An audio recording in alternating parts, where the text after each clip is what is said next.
সুপ্রিয় দর্শক, আরটিভির বিশেষ আলোচনা আরএফএল গোল টেবিলে আপনাদের প্রত্যেককে স্বাগত জানাচ্ছি। আমি সেলিম আমরাও খান। দর্শক, আজ আমাদের আলোচনার বিষয় ইউপি নির্বাচন ও ভবিষ্যতের রাজনীতি। আর এ বিষয়ে আলোচনা করবার জন্য আজ স্টুডিওতে 7 জন আলোচক উপস্থিত আছেন। চলুন প্রথমে তাদের সঙ্গে পরিচিত হয়ে নেওয়া যাক। আমার ডান দিক থেকে মনিরুজ্জামান মনির, রাজনৈতিক কর্মী। স্বাগত গোল টেবিলে। আমার নাম আব্দুল আলিম, আমি পরিচালক ইলেকশন ওয়ার্কিং গ্রুপ। স্বাগত। নূরজাহান বেগম মুক্তা, সরকার দলীয় সংসদ সদস্য। আপনাকে স্বাগত। ডক্টর হাবিবে মিল্লাত, আওয়ামী লীগের সংসদ সদস্য এবং ভারপ্রাপ্ত সাধারণ সম্পাদক, সিরাজগঞ্জ জেলা আওয়ামী লীগ। স্বাগত। আমার বাম পাশ থেকে অবসরপ্রাপ্ত মেজর জেনারেল সৈয়দ মোহাম্মদ ইব্রাহিম বীর প্রতীক, চেয়ারম্যান বাংলাদেশ কল্যাণ পার্টি। স্বাগত। আমার নাম জুনায়েদ সাকি, আমি গণসংহতি আন্দোলনের প্রধান স্বাগত সমন্বয়ক। আপনাকে। পারভেজ আহমেদ, আইনজীবী। আপনাদের প্রত্যেককে স্বাগত গোল টেবিলে অংশ নেওয়ার জন্য। দর্শক, আপনিও এই আলোচনায় অংশ নিতে পারেন। টেলিভিশনের পর্দায় দেখানো নম্বরে ফোন করে আপনি প্রতিক্রিয়া দিতে পারেন, মতামত জানাতে পারেন, প্রশ্ন করতে পারেন। আজকের আলোচনার বিষয় আমরা ঠিক করেছি ইউপি নির্বাচন ও ভবিষ্যতের রাজনীতি। দর্শক, আপনারা জানেন যে ইউপি নির্বাচন নিয়ে বাংলাদেশে বেশ ঘটনা ঘটেছে এবং রাজনৈতিক অঙ্গনেও ব্যাপক আলোড়ন সৃষ্টি জাগিয়েছে। বিশেষ করে নিহতের ঘটনা এবং যে সংঘর্ষ হয়েছে চারিদিকে, এ নিয়ে আলোচনা শিরোনাম হয়েছে গণমাধ্যমে। পঞ্চম ধাপে যে নির্বাচন হয়েছে তাতে ৩,২৯০টি ভোট হয়েছে ইউপি নির্বাচনে, যার মধ্যে আওয়ামী লীগের প্রার্থী বিজয়ী হয়েছেন ২,১৯৫টিতে, অন্যদিকে যা শতাংশ হিসেবে ৬৭%। বিএনপি বিজয় পেয়েছে ৩15টিতে, শতাংশের হারে যা 10%-এরও কম। এর ভিতরে স্বতন্ত্র প্রার্থীরা রয়েছেন ৬৯৭টি ইউনিয়নে। বিভিন্ন গণমাধ্যমে পরিবেশিত খবর অনুযায়ী ৬৯৭ জনের মধ্যে প্রায় ৫০০ জনই আওয়ামী লীগের বিদ্রোহী প্রার্থী। অন্যান্য দলও পেয়েছে, নির্বাচনে বিজয়ী হয়েছে। বিশেষ করে জাতীয় পার্টি জাপা পেয়েছে ৪১টি, জাসদ পেয়েছে ৬০টি, অন্যান্য খবর আছে। তবে সবচেয়ে বড় ঘটনা হচ্ছে নির্বাচনে সহিংসতায় পঞ্চম ধাপ পর্যন্ত ৯৯ জন নিহত হয়েছেন এবং সুজনের তথ্য মতে তা ১০০ ছাড়িয়ে গেছে। এবং ষষ্ঠ ধাপ নির্বাচন অনুষ্ঠিত হবে ৪ঠা জুন। এ নিয়ে আলোচনা আছে। আলোচনা করবার জন্য 7 জন আলোচক। প্রথমেই ডক্টর আব্দুল আলিম, আপনাকে বলবার জন্য আহ্বান করছি। বিশেষ করে আপনি তো নির্বাচনে কাজ করছেন, দীর্ঘদিন ধরে একটি প্রতিষ্ঠানে কাজ করছেন। এবারের ইউপি নির্বাচনের প্রবণতা, বিশেষ করে দলীয় প্রতীকী নির্বাচন অনুষ্ঠিত হয়েছে প্রথমবারের মতো এবং নির্বাচনী আলোচনা ছিল, জাতীয় রাজনীতি আলোচনা আছে, আন্তর্জাতিকভাবে আলোচনা আছে। এবারে নির্বাচনে আপনার বৈশিষ্ট্যগুলিকে কি মনে হয় যা জাতীয় রাজনীতির ভবিষ্যতে অভিঘাত সৃষ্টি করতে পারে কিনা? নির্বাচন তো একটা গণতান্ত্রিক প্রক্রিয়া, এটাকে আমরা সবাই অবশ্যই স্বাগত জানাই, যেহেতু একটা গণতান্ত্রিক প্রক্রিয়া। কিন্তু নির্বাচনের অন্য একটা দিক আছে। যখন নির্বাচন অবাধ না হয়, সুষ্ঠু না হয়, সহিংসতা হয়, তখন আমরা এই নির্বাচনকে আর গণতান্ত্রিক প্রক্রিয়া বলি না, এটাকে অনেকটা অভিশাপ হিসাবে বিবেচনা করা হয়। আফ্রিকার অনেক দেশে যে নির্বাচনগুলো হয় সেখানে একটা কার্স, একটা অভিশাপ বয়ে আনে। আর আমরা যে নির্বাচন এখন দেখছি, এই নির্বাচন আসলে অনেক আলোচনা হয়েছে কিরকম নির্বাচন।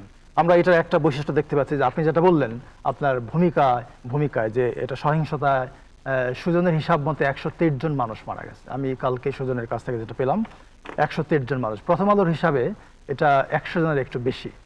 এটা কিন্তু আগের যত রেকর্ড, আমরা যদি বাংলাদেশের ইতিহাসে যত স্থানীয় সরকার নির্বাচন হয়েছে সবচেয়ে বেশি এর আগে সহিংসতায় মানুষ মারা গেছিল ১৯৮৮ সালে। ১০০ জন মানুষ, ১০০ জন না, বোধহয় ৮৮ জন মানুষ মারা গিয়েছিল আমার যতটুকু মনে পড়ে। এই তার রেকর্ডটাকে আমরা ছাড়িয়ে গিয়েছি। আর দ্বিতীয় যে বৈশিষ্ট্যটা আমরা দেখছি যে নির্বাচনের যে অনিয়মগুলো, সেটা আমরা সেই অনেকটা ৮০-র দশকে ফিরে যাওয়ার মতো অবস্থা হয়ে গেছে। সামরিক শাসনের আমলে যে নির্বাচনগুলো হতো, যে প্রক্রিয়া হতো, বা নির্বাচনী কর্মকর্তারা, পুলিশ, অন্যান্য বাহিনী যে অনিয়মের মধ্যে জড়িয়ে যেত, অনেকটা সেইরকম একটা জিনিস আমরা এখন দেখতে পাচ্ছি। আর একটা জিনিস হচ্ছে যে নির্বাচন কমিশনে ব্যাপক সংখ্যক কমপ্লেন, অভিযোগ এসছে, কিন্তু নির্বাচন কমিশন তাদের ক্ষমতা থাকা সত্ত্বেও, তাদের অথরিটি থাকা সত্ত্বেও তারা সেগুলোকে বিবেচনা নিচ্ছে না। মানে এটাকে আমি বলবো যে ইনজাস্টিস, একটা জাস্টিস সিস্টেম, জাস্টিস সিস্টেম, আমি এইভাবে ব্যাখ্যা করবো এটাকে। আর আরেকটা হচ্ছে যে ভোটার টার্নআউট। যেন আব্দুল আলিম, অনেক যেহেতু এমপির বিরুদ্ধে শোকজ করা হয়েছে, অনেক পদক্ষেপ কিন্তু নেওয়া হয়েছে আমি যেটা বলবো যে পরিমাণ, যে সংখ্যক ঘটনা ঘটেছে সেই সংখ্যার তুলনায় এটা খুবই নগণ্য, এটা খুবই নগণ্য। আমি যেটা বলছিলাম আর একটা বৈশিষ্ট্য হচ্ছে এটা অস্বাভাবিক ভোটার টার্নআউট। আপনি খেয়াল করবেন যে কোথাও কোথাও মৃত মানুষের ভোট কাস্ট করা হয়েছে এবং এইটা এই চতুর্থ ধাপ পর্যন্ত আমার কাছে যে পরিসংখ্যান ছিল, চতুর্থ ধাপ পর্যন্ত তাতে ৪০০ কেন্দ্রের ভোটার টার্নআউট ছিল আপনার 80%-এর বেশি, এবং কোথাও কোথাও 100%-এর উপরে ভোটার টার্ন আউট হয়েছে। এবং আমি একটা কেন্দ্রের কথা জানি যেখানে 163% ভোটার টার্ন আউট। এখন প্রশ্ন হতে পারে এটা কিভাবে সম্ভব? নির্বাচন কমিশন যে কাজটি করে, যখন ভোট ব্যালট পেপার ইস্যু করে তখন এই নির্বাচন কেন্দ্রটি যদি আপনি বলেন যে কোথায় ছিল? এটা খাগড়াছড়িতে, এটা খাগড়াছড়িতে। আপনার এটা ইলেকশন কমিশনের কাছে পরিসংখ্যানটা আছে, এবং তারা একটা তদন্ত কমিটি ফর্ম করেছে, এটা ভালো দিক। তারা একটা তদন্ত কমিটি ফর্ম করেছে। 163% টার্ন আউট। এটা হচ্ছে আপনার যে সংখ্যক ব্যালট পেপার দেওয়া হয় ভোটারের চেয়ে একটু বেশি দেওয়া হয়, হয়তো সবগুলোই কোনো না কোনো কারণে এখানে ব্যবহার করা হয়েছে। জি, এটা হয়েছে, মিডিয়া আসছে, এতগুণ ভোট এক্সট্রা ভোট ব্যালট দেওয়া এটা হয়? হয়েছে। এটা মিডিয়া খুব ফলো করে না আসছে। তা আসুক, কিন্তু এত ব্যালট বাক্স কি দেওয়া হয়?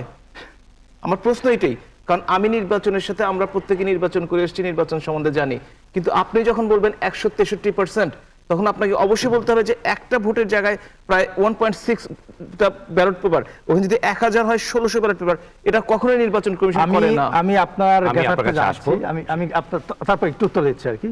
এটা প্রথমত এটা নির্বাচন কমিশন স্বীকার করে তারা তদন্ত কমিটি গঠন করেছে, সবচেয়ে বড় উত্তরটা হচ্ছে এটা। আর আরেকটা হচ্ছে আমি যেটা দেখতে পাচ্ছি যে বিপুল সংখ্যক বিনা প্রতিদ্বন্দ্বিতা নির্বাচন, যেটা অতীতের সকল ইতিহাসকে ছাপিয়ে। কিন্তু অতীতে তো দলীয় পর্যায়ে নির্বাচন ছিল না, সেখানেও তো অনেক অসংখ্য প্রার্থীকে নির্বাচিত আমরা দেখেছি বা পরিসংখ্যান আছে। তাহলে যেহেতু দলীয় প্রতীক নির্বাচনটা হচ্ছে, এখানে কোনো বৈশিষ্ট্য কি লক্ষ্য করছেন কিনা, কোনো প্রবণতা লক্ষ্য? এটা একটা কারণ হতে পারে যে আপনার মানে অনেক আমাদের দেশে যারা খুব সাধারণ মানুষ, যারা সজ্জন মানুষ, এটা যেহেতু একদম তৃণমূলের একটা নির্বাচন, কিছু গ্রাসরুট লেভেলে কিন্তু কিছু সৎ মানুষ থাকে, সৎ মানুষ আছে যাদের খুব অর্থ নাই, বিত্ত নাই, কিন্তু তারা খুব গ্রহণযোগ্য ব্যক্তি।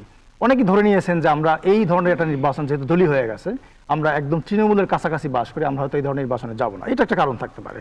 আর রাজনৈতিক কারণও থাকতে পারে, হয়তো কেউ কোনো মনোনয়নপত্র জমা দিতে পারে না, এরকম থাকতে পারে। এটা তদন্তের ব্যাপার, আমি এই অবস্থায় বলবো না। আর আমার কাছে আরেকটা যে বড় জিনিসটা মনে হয়েছে, সেটা হচ্ছে যে এই যে নির্বাচন, একটা ভালো নির্বাচন করতে গেলে পুরো নির্বাচন ব্যবস্থা, পুরো ইলেকট্রাল অ্যাডমিনিস্ট্রেশন, ইলেকশন মেশিনারি, তার উপরে নির্বাচন কমিশনের পূর্ণ নিয়ন্ত্রণ থাকতে হবে। কিন্তু আমার কাছে মনে হচ্ছে এই নির্বাচনে এই জিনিস। আমি আপনার কাছে আবার আসবো। পারভেজ আহমেদ, আপনি বিএনপির একজন নেতা, এবং আপনাদের অভিযোগ আছে, আপনাদের বিরুদ্ধে অভিযোগ আছে, আপনাদের বিদ্রোহী প্রার্থী আছে, এই নির্বাচন নিয়ে আপনাদের কি পর্যবেক্ষণ আছে? অন্যদিকে যে এই নির্বাচনকে কেন্দ্র করে আপনাদের যে অভিযোগ আছে, এর প্রেক্ষিতে জাতীয় রাজনীতিকে আপনারা নতুন করে মেরুকরণ করবেন কিনা, বা কোনো রকম আন্দোলন কিংবা আপনাদের কি প্রক্রিয়া বা পদক্ষেপ আছে পরবর্তী পর্যায়ে নির্বাচনকে কেন্দ্র করে? ভাই আপনাকে, আমি ডক্টর মোহাম্মদ আব্দুল আলিম সাহেবের কথা শুনছিলাম। আমি যদি তার কথার খুব ছোট খণ্ডিত একটি অংশকেও নিয়ে নেই সেলিম ভাই, তাহলে ইলেকশন ওয়ার্কিং গ্রুপ যারা পরিচালনা করছেন বা যারা পর্যবেক্ষক হিসেবে কাজ করছেন, তাতে ইলেকশনের একটা চিত্র চলে আসে। আর আমার কাছে বাংলাদেশ ইউনিয়ন পরিষদের নির্বাচনটি একটু অন্যভাবে আসে। আমার কাছে ইউনিয়ন পরিষদ নির্বাচনটি মনে হচ্ছে যে এটা এমন একটি শব্দ বা বাক্য যা দিয়ে আপনি 100 জন লোককে হত্যা করে ফেলতে পারছেন, 20,000-এর মতো লোক আপনি আহত করে ফেলছেন, এবং এর মধ্যে অনেক কিছু লোক যারা জড়িত, ম্যাক্সিমামই একটি দলের মার্কাধারী কিছু সশস্ত্র মাস্তানকে আপনি তৈরি করে দিয়েছেন এলাকায়। তাদের মেইন টার্গেটটাই ছিল জ্যানতেন প্রকারে একটি মার্কাকে হস্তগত করা, এবং করার পরে সে এলাকায় যে ব্যালট বাক্স ইলেকশনের আগের দিন ছিনতাই করে বাসায় নিয়ে যাওয়া, এবং ইলেকশনের দিন সেই ব্যালট বাক্স ফেরত দিয়ে যাওয়া ভরাট করে। উনি যে কথাটি বললেন 163, হাউ ডিড ইটস হ্যাপেন, আমাদের এমপি মহোদয় মিল্লাত ভাই জিজ্ঞেস করছিলেন, this the way they did. এমনও হতে পারে, ইট কুড বি, আমি জানি না, যে ওই এলাকার সমস্ত ব্যালট পেপার ওনারাই নিয়ে গেছেন, যে ক্ষমতা এখানে বড় ম্যাটার করে। তো এমন একটি অবস্থায় হয়তো কথাটা একটুখানি রূঢ় শোনাচ্ছে, বাট এটাই হচ্ছে বাস্তবতা। আমরা যারা শুনছি, পত্রিকায় দেখছি, বিভিন্ন গ্রুপ, বিভিন্ন ওয়ার্কিং গ্রুপ যারা বলছেন, তাতে খুব খণ্ডিত অংশটি আসতেছে। ভেতরের অবস্থাটা আরো সঙ্গীত। কারণ আমার কাছে যে ডাটাটি আছে, ম্যাক্সিমাম লোকগুলি করছে কি, তারা জয় বাংলা স্লোগান দিচ্ছে। আপনি মুক্তিযুদ্ধ চেতনার কথা বলছেন, জয় বাংলা, জয় বঙ্গবন্ধু স্লোগান দিয়ে একজন আরেকজনকে হারিকিরিতে মধ্যে চলে গেছে হত্যাকাণ্ডে, এবং নিজ দলের লোকদেরকে। আপনি এখানে অন্য দলকে তো ব্লেম করবেন, কারণ আপনি নিজে পরিসংখ্যানে বলেছেন ভূমিকাতে যে বিএনপি যে কয়টি আসনে জয়ী হয়েছে, আমরা যদি ধরি লেস দেন 10%, কেন হয়নি সেখানে আমি যাচ্ছি না, কিন্তু সংখ্যাটি এমন যে শুধু আওয়ামী লীগের নিজস্ব লোকজন একজন আরেকজনকে হত্যা করেছে সুজনের মতে মোর দেন 41। তারা নিজেরাই, তারাও বলেছেন জয় বাংলা, তারাও বলেছেন জয় বাংলা, নে খোলাখুলি করে শেষ করে দিলাম। This the way they kill each other. এটা হচ্ছে একটা সংখ্যা। আরেকটা আসেন যে কিভাবে হয়েছে। এখন কেউ বলেছে এটা শহীদি নির্বাচন, কেউ বলেছে আত্মহননের নির্বাচন, কেউ বলেছে যে এটা এমন একটি নির্বাচন যে নির্বাচন আমাদের দেশের এই যাবৎকালের অভূতপূর্ব এবং মানে কি বলবো এটাকে, মানে কখনো দেখা যায় না এরকম একটা ব্যাপার আর কি। কেমন করে আপনি দেখেন, ভাই একটা ছোট পরিসংখ্যান দিয়েছেন, তার সাথে আমি শতভাগ একমত যে কি হয়েছে আমাদের নির্বাচনগুলিতে ছোট পরিসংখ্যান থাকে নির্বাচন কমিশনে। সেখানে দেখা যায় যে 1973, 1977, 1983, 1982 এই 5টা ইয়ারে ইলেকশন হয়েছে 5 ইয়ার্স পর পর, তাতে কোনো প্রাণহানির সংখ্যা ঘটে নাই। যেটা ঘটেছে সেটা খুব স্লাইট, নির্বাচন কমিশন অ্যাডমিট করেছে, এটা কাউন্টেবল না। কিন্তু সবচেয়ে সব ঘটনা ছাড়িয়ে যায় 1988-এ এবং 1997 সালে 31 জন, 1903 সালে 23 জন এবং 2011 সালের 10 জনের প্রাণহানি ঘটেছে। 2011 যেটা আমার ওনাদেরই লাস্ট গভর্নমেন্টের আমলে। কিন্তু এইবারে এসে সমস্ত অতীত রেকর্ড, আমি শেষ করে দিচ্ছি, অতীত রেকর্ড ভঙ্গ করে ফেলেছে। এটার আমি একটিগত কারণ বলে শেষ করে দিব আমার কাছে মনে হচ্ছে। সেটা হচ্ছে আপনি দেখুন 2014 সালের 5ই জানুয়ারি যে নির্বাচন হলো আমার দেশে, এই নির্বাচনে যখন আমাদের এমপিরা মন্ত্রীরা যখন বিনা প্রতিদ্বন্দ্বিতা নির্বাচিত হলেন বিভিন্ন কারণে, আমি কারণে গেলাম না, তখন তারপরে হলো উপজেলা নির্বাচন। উপজেলা নির্বাচন চেয়ারম্যান সাহেবরা একটা দুইটা প্রথম স্লটে দেখেছি, তারপরে তারা ভাবলেন যে না এটা করা যায় না, তারপরে তারা নিজেরা সব দখল করে নিলেন। তারপরে আসেন এরপরে হলো পৌর নির্বাচন, আমি শেষ করে দিচ্ছি, মেয়র নির্বাচন, মেয়র নির্বাচনও একই অবস্থা হয়েছে। তারপরে হয়েছে লাস্ট স্লট বাকি এই পর্যায়ে আমি আবার আসবো, শেষ করে দিচ্ছি, ইউপি নির্বাচন। ইউপি নির্বাচনে মেম্বাররা চেয়ারম্যানরা ভাবছে যে এমপি হতে মন্ত্রী হতে ভোট লাগে না, আমরা ছোট্ট একটা পদের মালিক হব, আমাদের ভোট লাগবে। আপনার কাছে আমি আবার আসবো, নূরজাহান বেগম মুক্তা। ধন্যবাদ। আমাদের ছোট ভাই পারভেজ খুব জ্বালাময়ী ভাবে বক্তব্য দিল, তো আমাকেও কিছু জ্বালাময়ী নেওয়া হলে আমাকে কিছু তথ্যপত্র দিতে হবে। আমি প্রথমে বাংলাদেশের ইতিহাসে যে নির্বাচনী যে ইতিহাসের প্রতি একটু ছোট্ট করে আলোকপাত করব, আশা করি আমাকে আপনি সময় দিবেন। 1977 সালে বাংলাদেশে একটি হানা ভোট হয়েছিল, জিয়াউর রহমান সাহেব সেটি করেছিলেন। সেইটি আপনি প্লিজ, হানা ভোট হয়েছিল, ইউপি নির্বাচন হয়েছিল। ইউপি নির্বাচন সংক্রান্ত কিনা ওটা? নির্বাচন সংক্রান্ত অবশ্যই। আপনি হ্যাঁ, আপনি আমার কথার সময় প্লিজ ডিস্টার্ব করেন না। 1977 সালে জিয়াউর রহমান সাহেব কিভাবে নির্বাচনী ব্যবস্থাটাকে ধ্বংস করে দেওয়া হয়েছিল সেই ইতিহাস আমি শুরু করছি। হানা ভোট জিয়াউর রহমান করেছিলেন, সেই ভোট বাংলাদেশ কেন সারা পৃথিবী প্রত্যক্ষ করেছে, ন্যাক্কারজনক। তারপরে 1978 সালে রাষ্ট্রপতি নির্বাচন হয়েছে, এরপরে 1979 সালে সংসদ নির্বাচন হয়েছে বিএনপির আমলে, বিএনপির অধীনে, সেই নির্বাচনও জনগণ দেখেছে।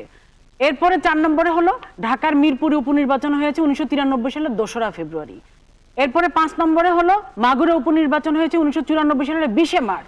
এবং বিশেষভাবে উল্লেখযোগ্য যে সেই নির্বাচনে বিএনপির 80 জন এমপি গিয়েছিলেন নির্বাচন স্থলে, এবং সেখানে নম্বর প্লেট যে ছিল গাড়ির সেটাকে মুছে দিয়ে সেখানে সাংবাদিক লাগানো হয়েছে, লাগিয়ে তারা পুরো নির্বাচন কেন্দ্রে ঘুরে বেরিয়েছে এবং সন্ত্রাস সৃষ্টি করেছে, সন্ত্রাসে নিয়ে গিয়েছিল। এগুলো আমার কথা না, এগুলো পত্রপত্রিকার অথেন্টিক কথাবার্তা। তারপরে 1996 সালের 15 ফেব্রুয়ারি ভোটারবিহীন নির্বাচন। এরপরে 2004 সালের 1 জুলাই ঢাকা 10 আসনে নির্বাচন। তাছাড়া মিরপুরে একটি নির্বাচন করেছে বিএনপি 1993 সালের 2রা ফেব্রুয়ারি, সেটা আমি বলেছি। এই হলো সংক্ষেপে বিএনপির নির্বাচনের যে বিএনপির কীর্তিকলাপ বা কি করেছে। আজকে তাদেরকে বলি বক্তব্য রাখার আগে আয়নায় অন্তত নিজেদের চেহারাটা দেখেন। এটা ঠিক যে তুমি অদম বলি আমি উত্তম হইব না কেন, আমাদের সরকার, আওয়ামী লীগ সরকার বিশ্বাস করে জনগণের শাসনে, জনগণের ভোটাধিকারে বিশ্বাস করে বলেই কখনো কোনো নির্বাচনে কোনোদিনও হস্তক্ষেপ করে নাই। এই আওয়ামী লীগের আমলেই এই নির্বাচন কমিশনের আন্ডারেই আপনারা সিটি কর্পোরেশন নির্বাচনে আপনারা ভালো রেজাল্ট করেছেন। বিভিন্ন বাংলাদেশের যে 4টা সিটি কর্পোরেশন নির্বাচন হয়েছে, রাজশাহী থেকে শুরু করে খুলনা, গাজীপুরে আপনারা করেছেন, হ্যাঁ, তার বরিশাল। তারপরে আপনারা কি করলেন, পৌর নির্বাচনও আপনারা কোনো খারাপ রেজাল্ট করেন নাই। এরপরে হঠাৎ করে আপনারা কি করলেন, এই ঢাকা এবং চিটাগাং সিটি নির্বাচনের আগে আপনারা যে তাণ্ডব লীলা চালালেন, সারা বাংলাদেশে 154 জনকে পুড়িয়ে মেরেছেন, হাজার হাজার লোককে আপনারা আহত করেছেন, পঙ্গু করেছেন, রাষ্ট্রীয় সম্পদ ধ্বংস করেছেন, ছোট ছোট শিশুদেরকে জ্বালিয়ে পুড়িয়ে মেরেছেন। এখন এই ইউপি নির্বাচনে মারা গিয়েছে 123 জন, প্রতিটা প্রাণ মূল্যবান, একটি প্রাণ হলো মূল্যবান। আর আপনারা ঘোষণা দিয়ে 154 জনকে মেরেছেন। তখন আপনাদের এই মানবতাবোধ কোথায় ছিল? আপনাদের কাছে আমার বিনীত প্রশ্ন, জাতি জানতে চায়। আজকে আপনাদের আমাকে একটু শেষ করতে দেন। আমার বক্তব্য হলো, আসলে যেই নির্বাচন হচ্ছে ইউপি নির্বাচন, মূল কথা হলো ইউপি নির্বাচন হলো একটা সামাজিক দ্বন্দ্বের বিষয়। পৃথিবীর সব দেশেই আপনি দেখেন যখনই কোনো নির্বাচন হয় কম বেশি সংঘর্ষ হয়। তবে এটা ঠিক যে এই সংঘর্ষ যাতে না হয় সেজন্য সরকার কোনো নির্বাচন কমিশন কোনো ব্যবস্থা নিয়েছে কিনা সেটি হলো এখানে বিচার্য বিষয়। এবং আপনি জানেন যে যে সমস্ত জায়গায় আমাদের আওয়ামী লীগের বিদ্রোহী প্রার্থী ছিল সেখানে আমরা তাদেরকে বহিষ্কার করেছি, কঠোর পদক্ষেপ নেওয়া হয়েছে। কিন্তু বিএনপি কিন্তু এরকম কোনো পদক্ষেপ নিয়েছে বলে আমাদের কোনো জানা নাই। উল্টা বিএনপি কি হচ্ছে কোনো কোনো আসনে পদক্ষেপের পরও তো বিদ্রোহী থেমে নেই। যেমন ষষ্ঠ ধাপে ইউনিয়ন 3 ইউনিয়নে 2 জন বিদ্রোহী প্রার্থী রয়েছে মাঠে এবং অধিকাংশ আওয়ামী লীগের। সুতরাং হ্যাঁ বিদ্রোহী প্রার্থী আছে তো বলছি আমরা, এবং আমরা আপনি একটা জিনিস দেখেন যে আমরা ব্যবস্থা নিচ্ছি কিনা এবং তাদেরকে চূড়ান্তভাবে বহিষ্কারের প্রক্রিয়া চলছে। ইতিপূর্বে তাদেরকে বহিষ্কার করা হয়েছে, এখন কাগজে কলমে তাদের কাছে চিঠি যাবে। অতএব আমরা অবশ্যই চাই একটি অর্থবহ নির্বাচন ব্যবস্থা আমরা রক্ষা করেছি, নির্বাচন ব্যবস্থা বিএনপি ধ্বংস। ধন্যবাদ আপনাকে। সৈয়দ মোহাম্মদ ইব্রাহিম বীর প্রতীক, আপনার বক্তব্য। আমি ইউপি নির্বাচন প্রসঙ্গে আমার বক্তব্যটা সীমিত রাখতে চাই। সম্মানিত দর্শক শ্রোতাকে শ্রদ্ধা জানিয়ে শুরু করছি। আসসালামু আলাইকুম, বিসমিল্লাহির রহমানির রহিম। এই ইউপি নির্বাচনটা আমাদের রাজনৈতিক এবং নির্বাচন ইতিহাসে একটা এক্সপেরিমেন্টের মতো। অর্থাৎ যেহেতু বিগত 45 বছরে কোনোদিন দলীয় মার্কায় হয় নাই, অন্তত চেয়ারম্যান পদটা এবার হয়েছে। এই এক্সপেরিমেন্টটা করতে গিয়ে প্রাণহানি হয়েছে, দলাদলি হয়েছে, গ্রাম পর্যায়ে তৃণমূল পর্যন্ত বিভক্তি এসছে সমাজে। এটা পরিহার্য ছিল কিনা বা এটা একান্তই প্রয়োজন ছিল কিনা এটা আলোচনার বিষয়। আমি মনে করি দলীয় মার্কায় না করলে ভালো হতো। দ্বিতীয় যে পয়েন্টটা ইউপি নির্বাচনে আসে, একটা ছোট্ট কৌতুক দিয়ে বলি আর কি। শুনেছি পুরান ঢাকার জোক এটা, কিন্তু এক্স্যাক্টলি কোন জায়গা জানি না। শুনতে শুনতে এটা এই পর্যন্ত এসছে। একজন ব্যক্তি নাকি গুলি খেয়ে মারা গেছেন এবং তার গুলিটা লেগেছে গালে, চোখের 1 ইঞ্চি নিচে। একজন ভদ্রলোক এসে বললো, হালা খুব ভাগ্যবান, মেয়েরা ভাগ্য হাল। তো কে? তার চোখটা বেঁচে গেছে। এটা বলার উদ্দেশ্য, মাননীয় চিফ ইলেকশন কমিশনার তিনি কয়েকদিন আগে বললেন যে 4র্থ দফার পরে 5ম দফার পরে যে অতীতের তুলনায় হতাহত কমেছে, কিন্তু নকল এবং ভেজাল এবং অতিরিক্ত ভোট বেড়েছে। In other words he is feeling comfortable. উনি আর সন্তোষ প্রকাশ করছেন একটা অংশ কমেছে, আরেকটা অংশ উনি সামলাইতে পারেন নাই। আমরা যারা আলোচনা করছি এক একজন এক এক মূল্যায়নের ভিত্তিতে করবেন। 4 মিনিট 4.5 মিনিট আমারটা আমি বলে দিতে চাই। সেটা হলো যে আমরা নিজস্ব দলীয় দৃষ্টিভঙ্গি, সামাজিক দৃষ্টিভঙ্গি এবং তার থেকেও বড় মিডিয়ার রিপোর্টের উপর নির্ভরশীল। আলোচনার আগে সম্মানিত ভাই এমপি সাহেব বলছিলেন 10-12টা পেপার পড়েন। প্রায় 10-12টা পেপার না পড়লে আপনি পুরো দৃষ্টিতে পাবেন না, কারণ গণমাধ্যমেও তফাৎ থাকে মূল্যায়নে। তো এবারের নির্বাচন নিঃসন্দেহে মিডিয়ার ভাষায় সবচেয়ে বেশি সহিংস এবং সন্ত্রাসের উপরে নির্ভর করে ভোট কেন্দ্র দখল করা, অতিরিক্ত ভোট দেওয়া, জাল ভোট দেওয়া, ক্যান্ডিডেটকে পাস করে আনা, এটার জন্য এটা একটা রেকর্ড ব্রেকিং পয়েন্টে গিয়েছে। অন্যান্য যে সব কমপ্লেইন আছে সেটা হচ্ছে মনোনয়ন বাণিজ্য, এটা মনে করেন যে সহিংসতা ঘটেছে দলীয় প্রতীকে, এটি বাংলাদেশের রাজনীতির সংকট? আমি রাজনীতির সংকট বলবো না, আমি বলবো রাজনীতিতে বিদ্যমান অনেকগুলি সংকটের সঙ্গে এটি একটি যুক্ত হলো। অর্থাৎ আমরা সংকট মুক্ত কোনো অবস্থাতেই ছিলাম না, এটাই বাস্তবতা। তার মধ্যে এটা আরেকটি নতুন উপাত্ত যোগ হলো। এটার আমার কাছে যেটা বিপজ্জনক সেটা হচ্ছে যে সামাজিক নৈতিক অবক্ষয়, তার সঙ্গে যুক্ত হয়ে গেল এই রাজনৈতিক ভবিষ্যতে কি প্রতিক্রিয়া সৃষ্টি করতে পারে রাজনীতিতে, আমাদের জাতীয় রাজনীতিতে এর কি অভিঘাত কিংবা প্রতিক্রিয়া সৃষ্টি হতে পারে সামগ্রিক মূল্যায়ন? আপনার কাছে কি মনে হয় 30 সেকেন্ডে যদি আপনি বলেন? হ্যাঁ, 30 সেকেন্ডে আমি বলতে চাই যে এটার নেগেটিভ এফেক্টটাই বড় হয়ে আসবে। যারা জিতেছেন ওনারা মনে করলেন আমি আমার এলাকায় একটা দায়িত্ব পেয়েছি, আমার এলাকা আমার দখলে এসছে বা আমার এলাকা আমার নিয়ন্ত্রণে এসছে। এই নিয়ন্ত্রণ নেওয়াটা যে কত মারাত্মক, কারণ ওনাদের উপরে নির্ভর করে ওনাদের থেকে যিনি রাজনৈতিকভাবে জ্যেষ্ঠ তিনি এখন কি করবেন আগামীতে, এটাই হচ্ছে বিরাট প্রশ্ন। ধন্যবাদ আপনাকে ডক্টর হাবিব মিল্লাত। ধন্যবাদ আপনাকে, ধন্যবাদ দর্শকদের।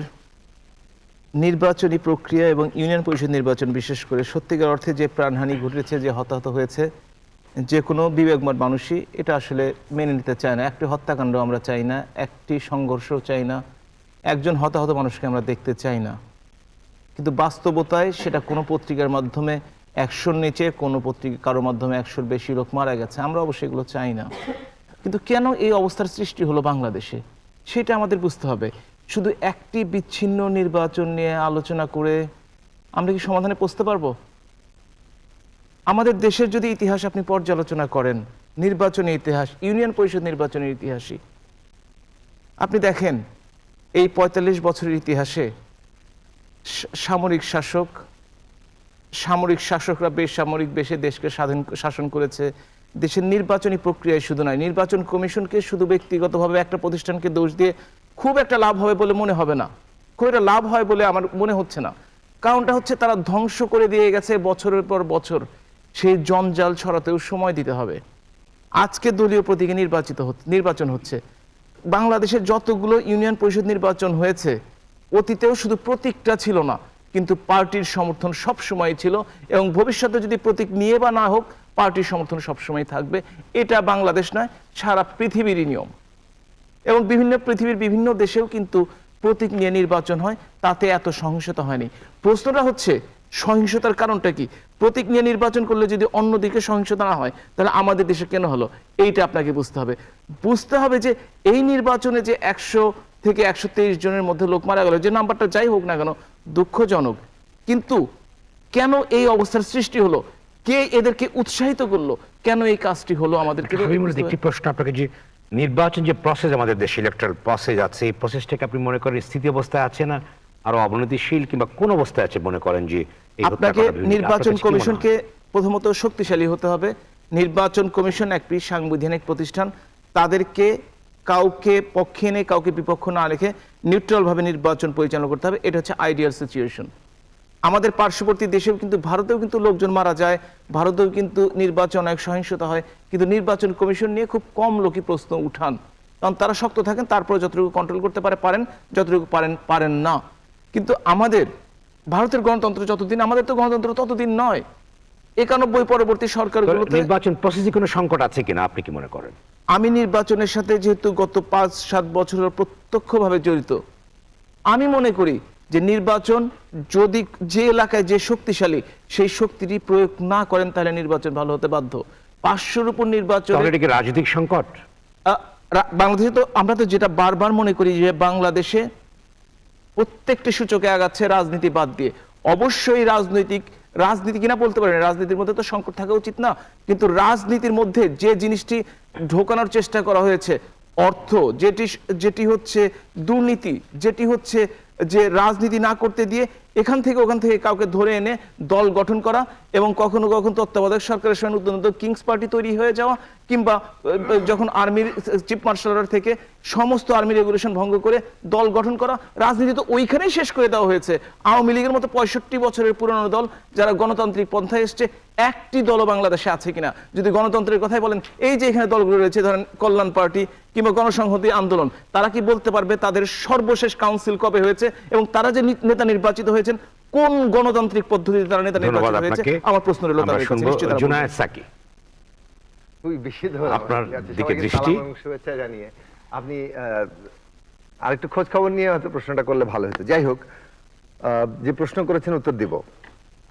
তার আগে প্রথমে বলে নেই যে মানে আমরা সম্ভবত এই সাম্প্রতিক পত্রিকা আমরা দেখতে পেলাম যে ইসি এবং পুলিশ পরস্পরের উপর দায় চাপাচ্ছেন এই বিপুল সহিংসতার বিষয়ে। ইলেকশন কমিশনের নিয়ন্ত্রণে নির্বাচনকালীন সময়ে পুলিশের উপরে কর্তৃত্ব থাকার কথা সাংবিধানিক প্রতিষ্ঠান হিসেবে, এবং সেই অনুযায়ী ইলেকশন কমিশনেরই দায়। পুলিশ যদি তার কথা না শোনে, তো পুলিশকে তো তার কথা শোনাতে বাধ্য করাটা ইলেকশন কমিশনের হাতে ক্ষমতা আছে। তো সুতরাং সেই ক্ষমতা প্রয়োগ না করে পুলিশের উপর কেবল দায় চাপালে আবার হচ্ছে না। আবার এটা আমাদের বুঝতে হচ্ছে যে ইলেকশন কমিশন ইভেন যদি চায়ও, এমনকি তারা যদি চায়ও, তারপরেও পুলিশ তাদের কথা শুনছে না। তাহলে আমাদের বাস্তবতাটা কি? যে পুলিশ ইলেকশন কমিশন কিংবা সাংবিধানিক প্রতিষ্ঠানেরও চাইতে অনেক বেশি কর্তৃত্বশালী অবস্থার মধ্যে আছে, এবং সেটা বর্তমান সময়ের একটা বাস্তবতা। জুনায়েদ সাকি, নির্বাচন কমিশন থেকে বলা হয়েছে যে রাজনৈতিক সংস্কৃতি বদল হলেই সুষ্ঠু নির্বাচন সম্ভব। এইসব ভালো ভালো বাণী আমরা দিতে পারি, কিন্তু রাজনৈতিক সংস্কৃতি বদল হলে এটা চাপেল নিচের দিকে পড়ে, এরকম একটি সত্য কথা বলা হলো যে রাজনৈতিক সংস্কৃতির বদল ঘটলে এটা হবে। কিন্তু ইলেকশন কমিশনের দায়টা কি? তার তো একটা দায় আছে। আমরা যদি সব ব্যক্তির উপরে আপনারা সবাই ভালো হয়ে গেলে দেশটা ভালো চলবে, এইভাবে যদি আমরা আলোচনা করি, তাহলে আমরা সারা জীবন নসিহত করতে থাকবো মানুষ ভালো হন এবং আমরা একদিন ভালো হব, তারপরে আমাদের দেশ ভালো হবে। তাহলে তো আইন কানুন রাষ্ট্র এইগুলোর পরিচালনা এগুলোর ঠিকঠাক মতো কার্যকর থাকা এগুলোর কোনো প্রয়োজনীয়তা নেই। এগুলো আছে এই কারণে যে ব্যক্তি বিশেষ অন্যায় করতে চাইতে পারে, ব্যক্তি বিশেষ বিপদগামী হতে পারে। সে যদি হতে চায় কিংবা হয় তাহলে সেটা তাকে হতে দেওয়া হবে না, তাকে সাধারণভাবে সমষ্টির স্বার্থে আইন মেনে চলতে হবে, তা না চললে তাকে বাধ্য করা হবে। এই জন্যই তো রাষ্ট্র কিংবা এই জন্যই তো আইনের ব্যবস্থা। সুতরাং সেই জায়গায় যখন ব্যর্থতা আসে তখন ব্যক্তি বিশেষের নৈতিক বিষয়ে উন্নতির কথা বলা হবে কিংবা আমরা সবাই মিলে বদলে গেলে সব বদলে যাবে, এই ধরনের আলোচনা একেবারেই আলোচনার মোড় ঘুরিয়ে দিয়ে মানে নিজেদেরকে বালুর মধ্যে মুখ ঢুকানোর চেষ্টা। সুতরাং ওই আলোচনা আমি একেবারেই আগ্রহী না। যে আলোচনাটা করা দরকার সেটা হচ্ছে, একটু আগে অ্যাডভোকেট নূরজাহান বেগম মুক্তা বলছিলেন যে বিএনপির নিজের চেহারায় আয়নায় দেখা উচিত, এবং তিনি একটা পরিসংখ্যান দিয়েছেন এবং এই পরিসংখ্যানের অনেকগুলোর মধ্যেই নিঃসন্দেহে সত্যতা আছে। এর মধ্যে দিয়ে কিন্তু উনি একটা জিনিস মেনে নিলেন যে আওয়ামী লীগের বিরুদ্ধে যে অভিযোগগুলো আসছে সেই অভিযোগগুলোরও সত্যতা আছে। তা আমরা এই যে ইসি পুলিশের যেরকম একটা পারস্পরিক অভিযোগ দেখতে পাই এবং পারস্পরিক কাছে দায় চাপানো দেখতে পাই, ঠিক একইভাবে যে কথাটা অ্যাডভোকেট নূরজাহান বেগম মুক্তা বললেন যে আরেকজন অধম হলে আমি কেন উত্তম হব না, কিন্তু বাস্তবত কিন্তু আমরা আওয়ামী লীগকে কোনো উত্তম জায়গায় দেখতে পাচ্ছি না।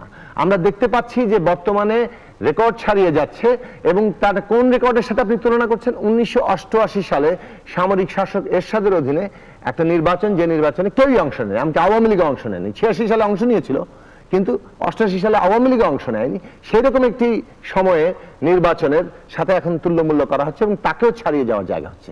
ফলে ওই সামরিক শাসন এবং বর্তমান সময় এই দুইটার মধ্যে একটা যে কেউ একটা সম্পর্ক টেনে নিতে পারে।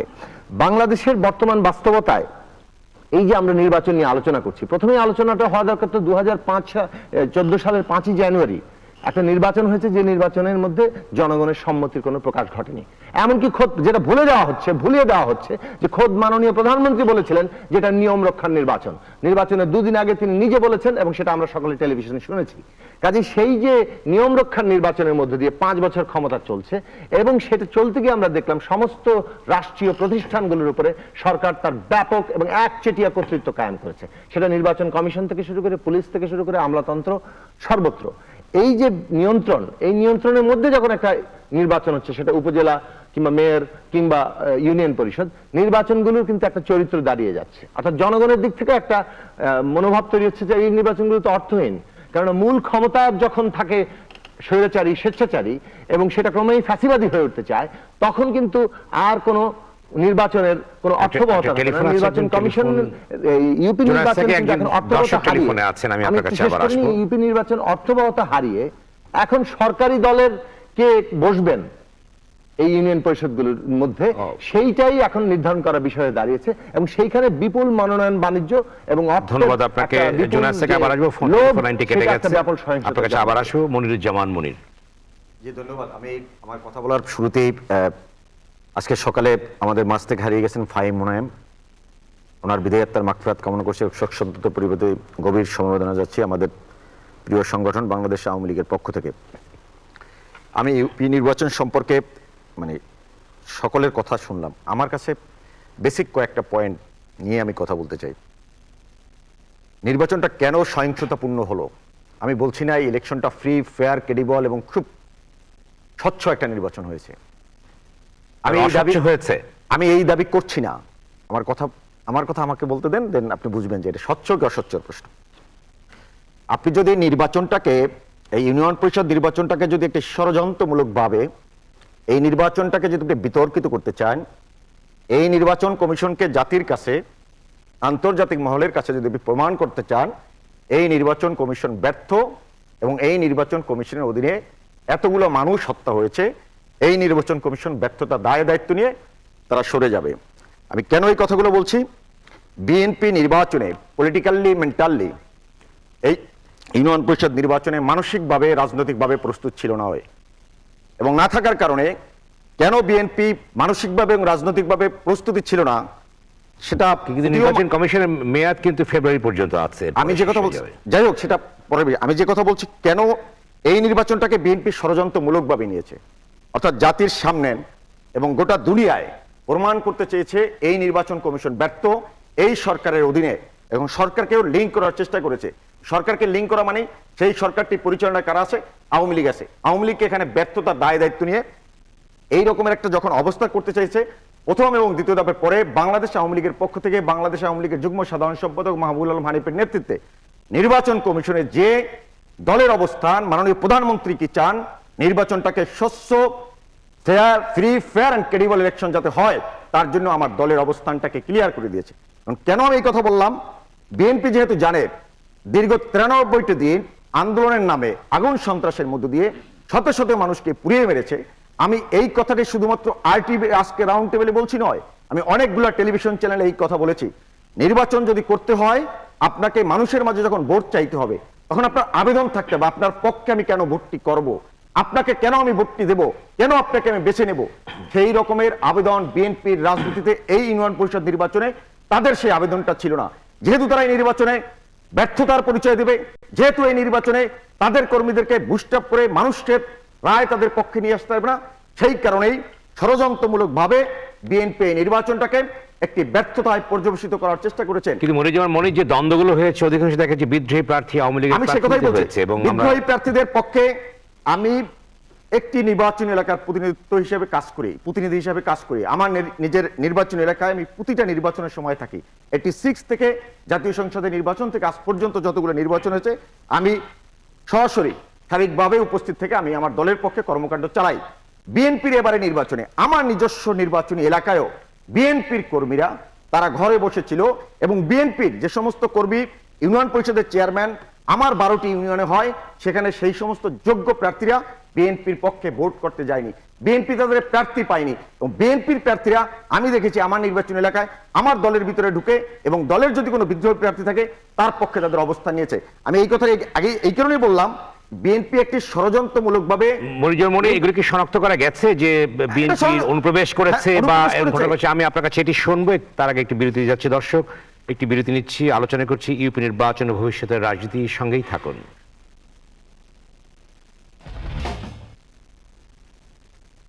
দর্শক, বিরতির পর আবারও স্বাগত আরটিভির বিশেষ আলোচনা RFL গোল টেবিলে।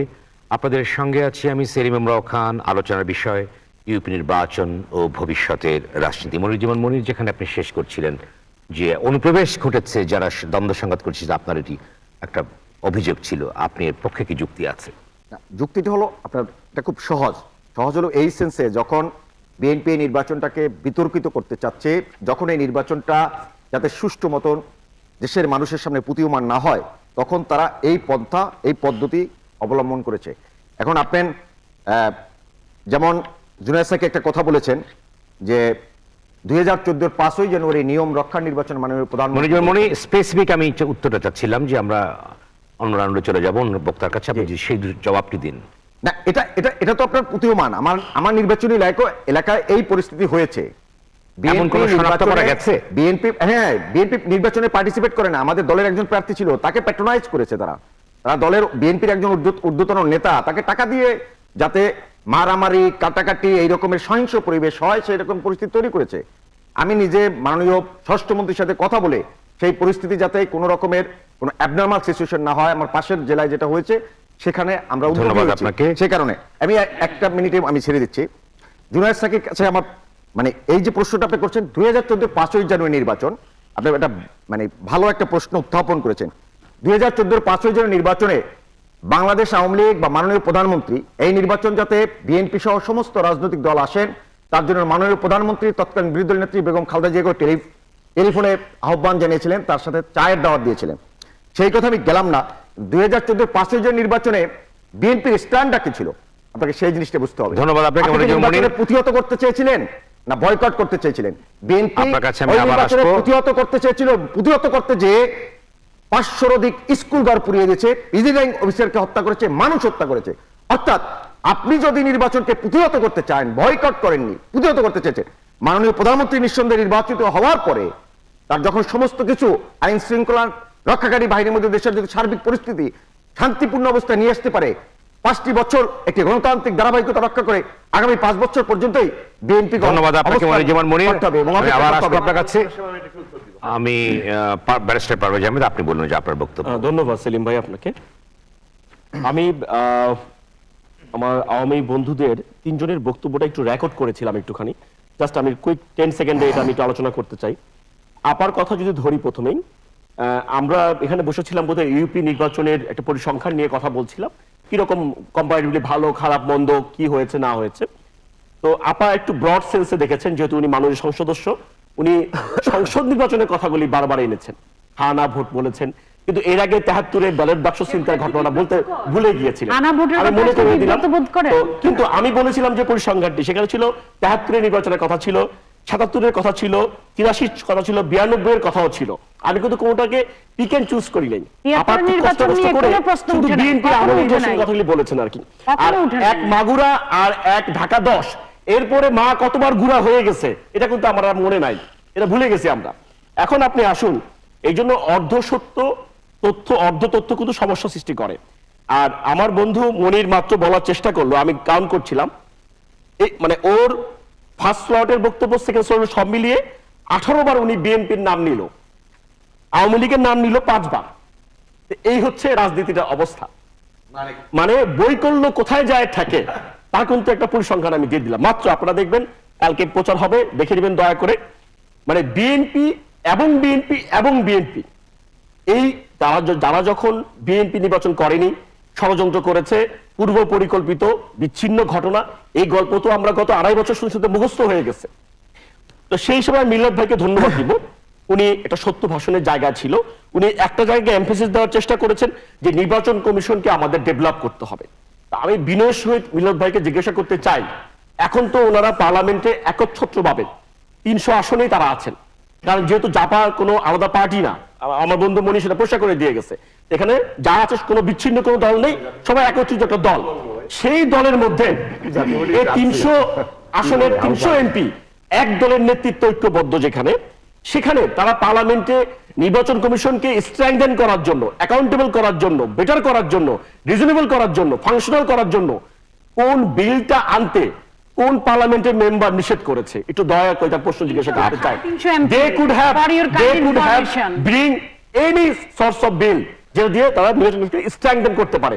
যেহেতু তারা আছেন, নির্বাচন করছেন মনের মাধুরী মিশিয়ে, যখন যেখানে তাল লয় যা লাগে দিচ্ছেন। আমার বন্ধু হোম মিনিস্টারের সাথে কথা বলেছেন এখানে এই মানে সিচুয়েশনকে মিটিগেট করার জন্য। That's very nice. আপনাকে নির্বাচন কমিশন সংস্কারের ব্যাপারে কোনো উদ্যোগ গ্রহণ করেছিলেন? যেটা হয়েছে সেটি তো আমরা জানি যে অতীতে হয়েছে নির্বাচনের ballot two things in the politics. One is like black and white একটা ব্যাপার থাকে, আর কিছু গ্রে এরিয়া থাকে। বিএনপি অবস্থানটা কিন্তু এখন গ্রে এরিয়াতে। তার আপনি রাজনীতির পর থেকে বিএনপিকে আউট অফ সিলেবাসে রেখে দিয়েছেন। কেন?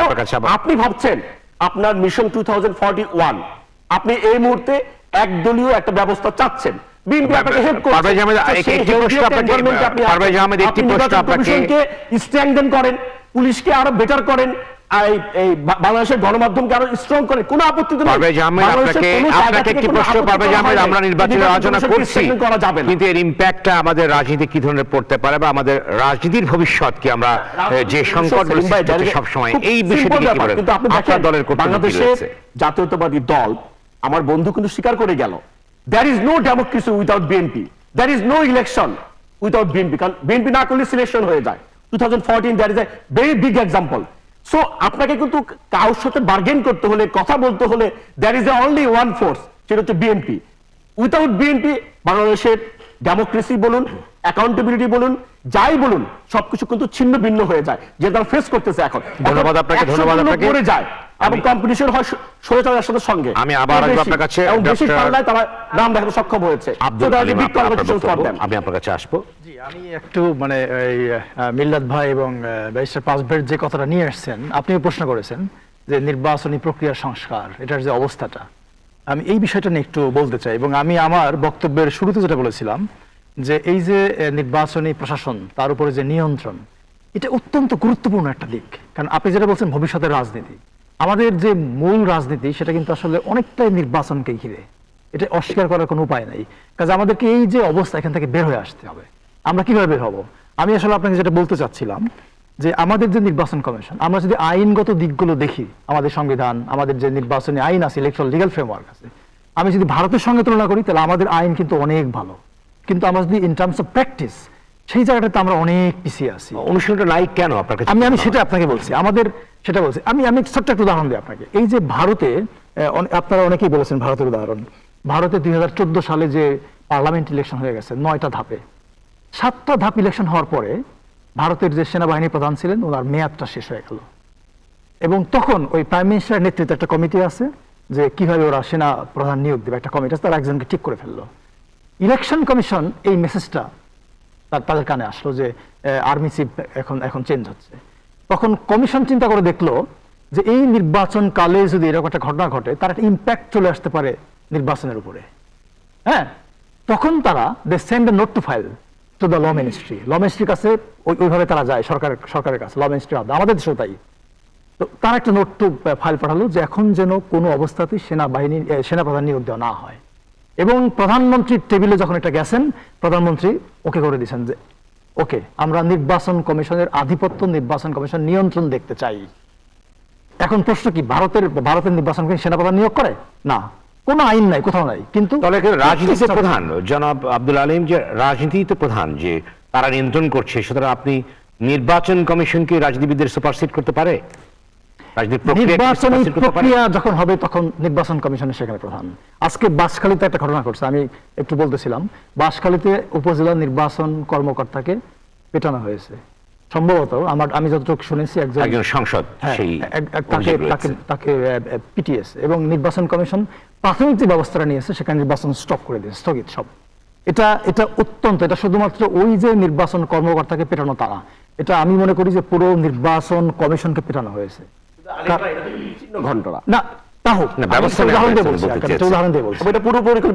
না, আমি আপনাকে বলছি, মানে এখান থেকে কি, মানে এই যে ব্যবস্থাটা নেওয়া হলো এটা কিন্তু প্রশংসার দাবি রাখে যে এই যে পুরো নির্বাচন, প্রথম যে পদক্ষেপটা, নির্বাচনটাকে তারা স্থগিত করে দেয়, এবং তারপরে তাদেরকে যেটা করতে হবে, আমি যেটা বললাম যে তাদের নিয়ন্ত্রণটা প্রতিষ্ঠা করার জন্য যে এই কাজটা করেছে তার বিরুদ্ধে শক্ত হাতে আইনগত ব্যবস্থা নিতে হবে।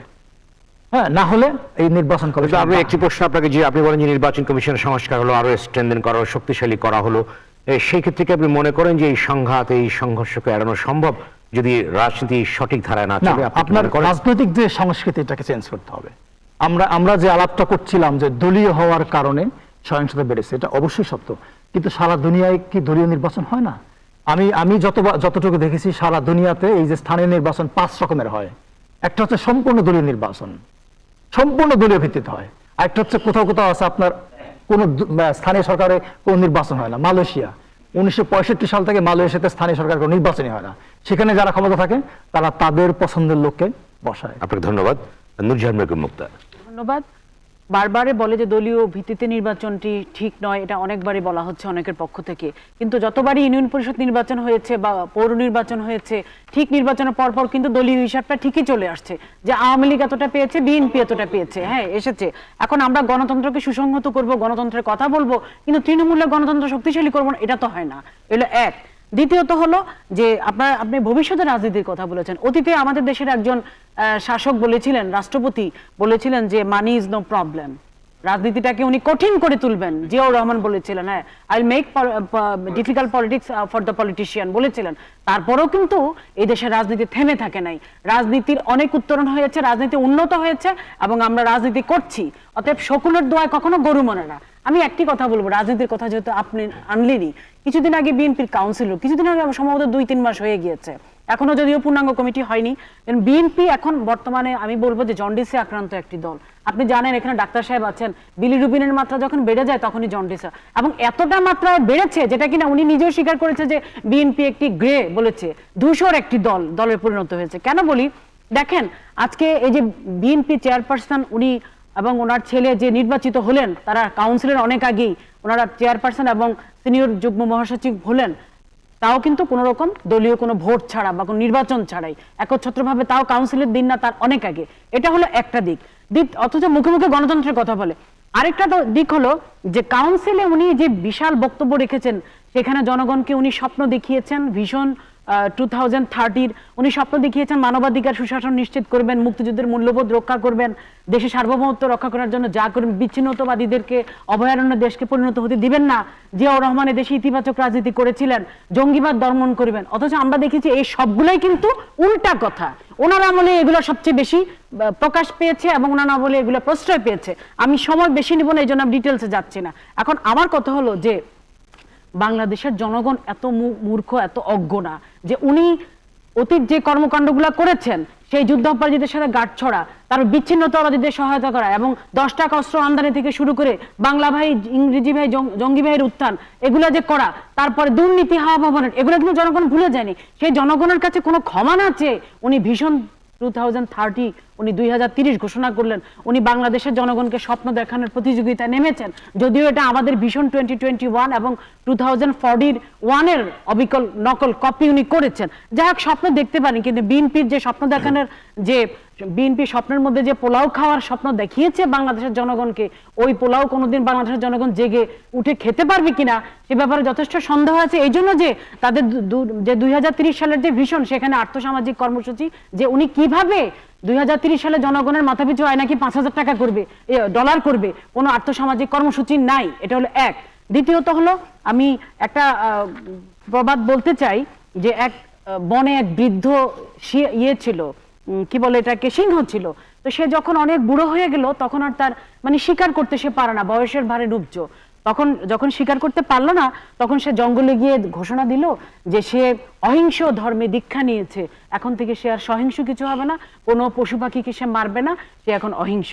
এবং সে আরো ঘোষণা দিল যে তোমরা যদি কেউ পশু পাখির আবাদ থেকে অহিংস শিক্ষা নিতে পারো, তোমরা আমার কাছে আসতে পারো। তখন করলো কি, দলে দলে পশু পাখি তার কাছে যাওয়া শুরু করলো, কিন্তু ওই পশু পাখিগুলো কিন্তু ফিরে আসে না। একদিন করলো কি, শিয়াল করলো কি, খেক শিয়াল সেখানে গেল, গিয়ে দেখলো কি যে পশু পাখিরা যে গেছে তাদের পায়ের দাগ আছে, কিন্তু ফিরে আসার কোনো দাগ তাদের দেখলো না। তখন দূর থেকে সে সিংহকে বলল, মামা আপনার এখানে যারা এসে তারা তো ফিরে যায়নি, অতএব আমি কিন্তু আপনার কাছে যাচ্ছি না, আমি ভয় পেয়েছি, এটা বলে চলে এসছে। অতএব বিএনপির যতই ভালো ভালো কথা বলুক, বাংলাদেশের জনগণ তাদের মিষ্টি কথা ভুলবে না, তাদের অতীত ইতিহাস জনগণ জানে, বাংলাদেশের জনগণের মেমোরি গোল্ড। ধন্যবাদ আপনাকে সৈয়দ ইব্রাহিম। আপনার কাছে আমি আসছি যে আমাদের রাজনীতিতে দ্বন্দ্ব আছে, সংঘাত আছে, নানা রকম অভিযোগ আছে, পাল্টা অভিযোগ আছে, এই ধারাবাহিকতায় ভবিষ্যতের বাংলাদেশ, ভবিষ্যতের রাজনীতিটা কি?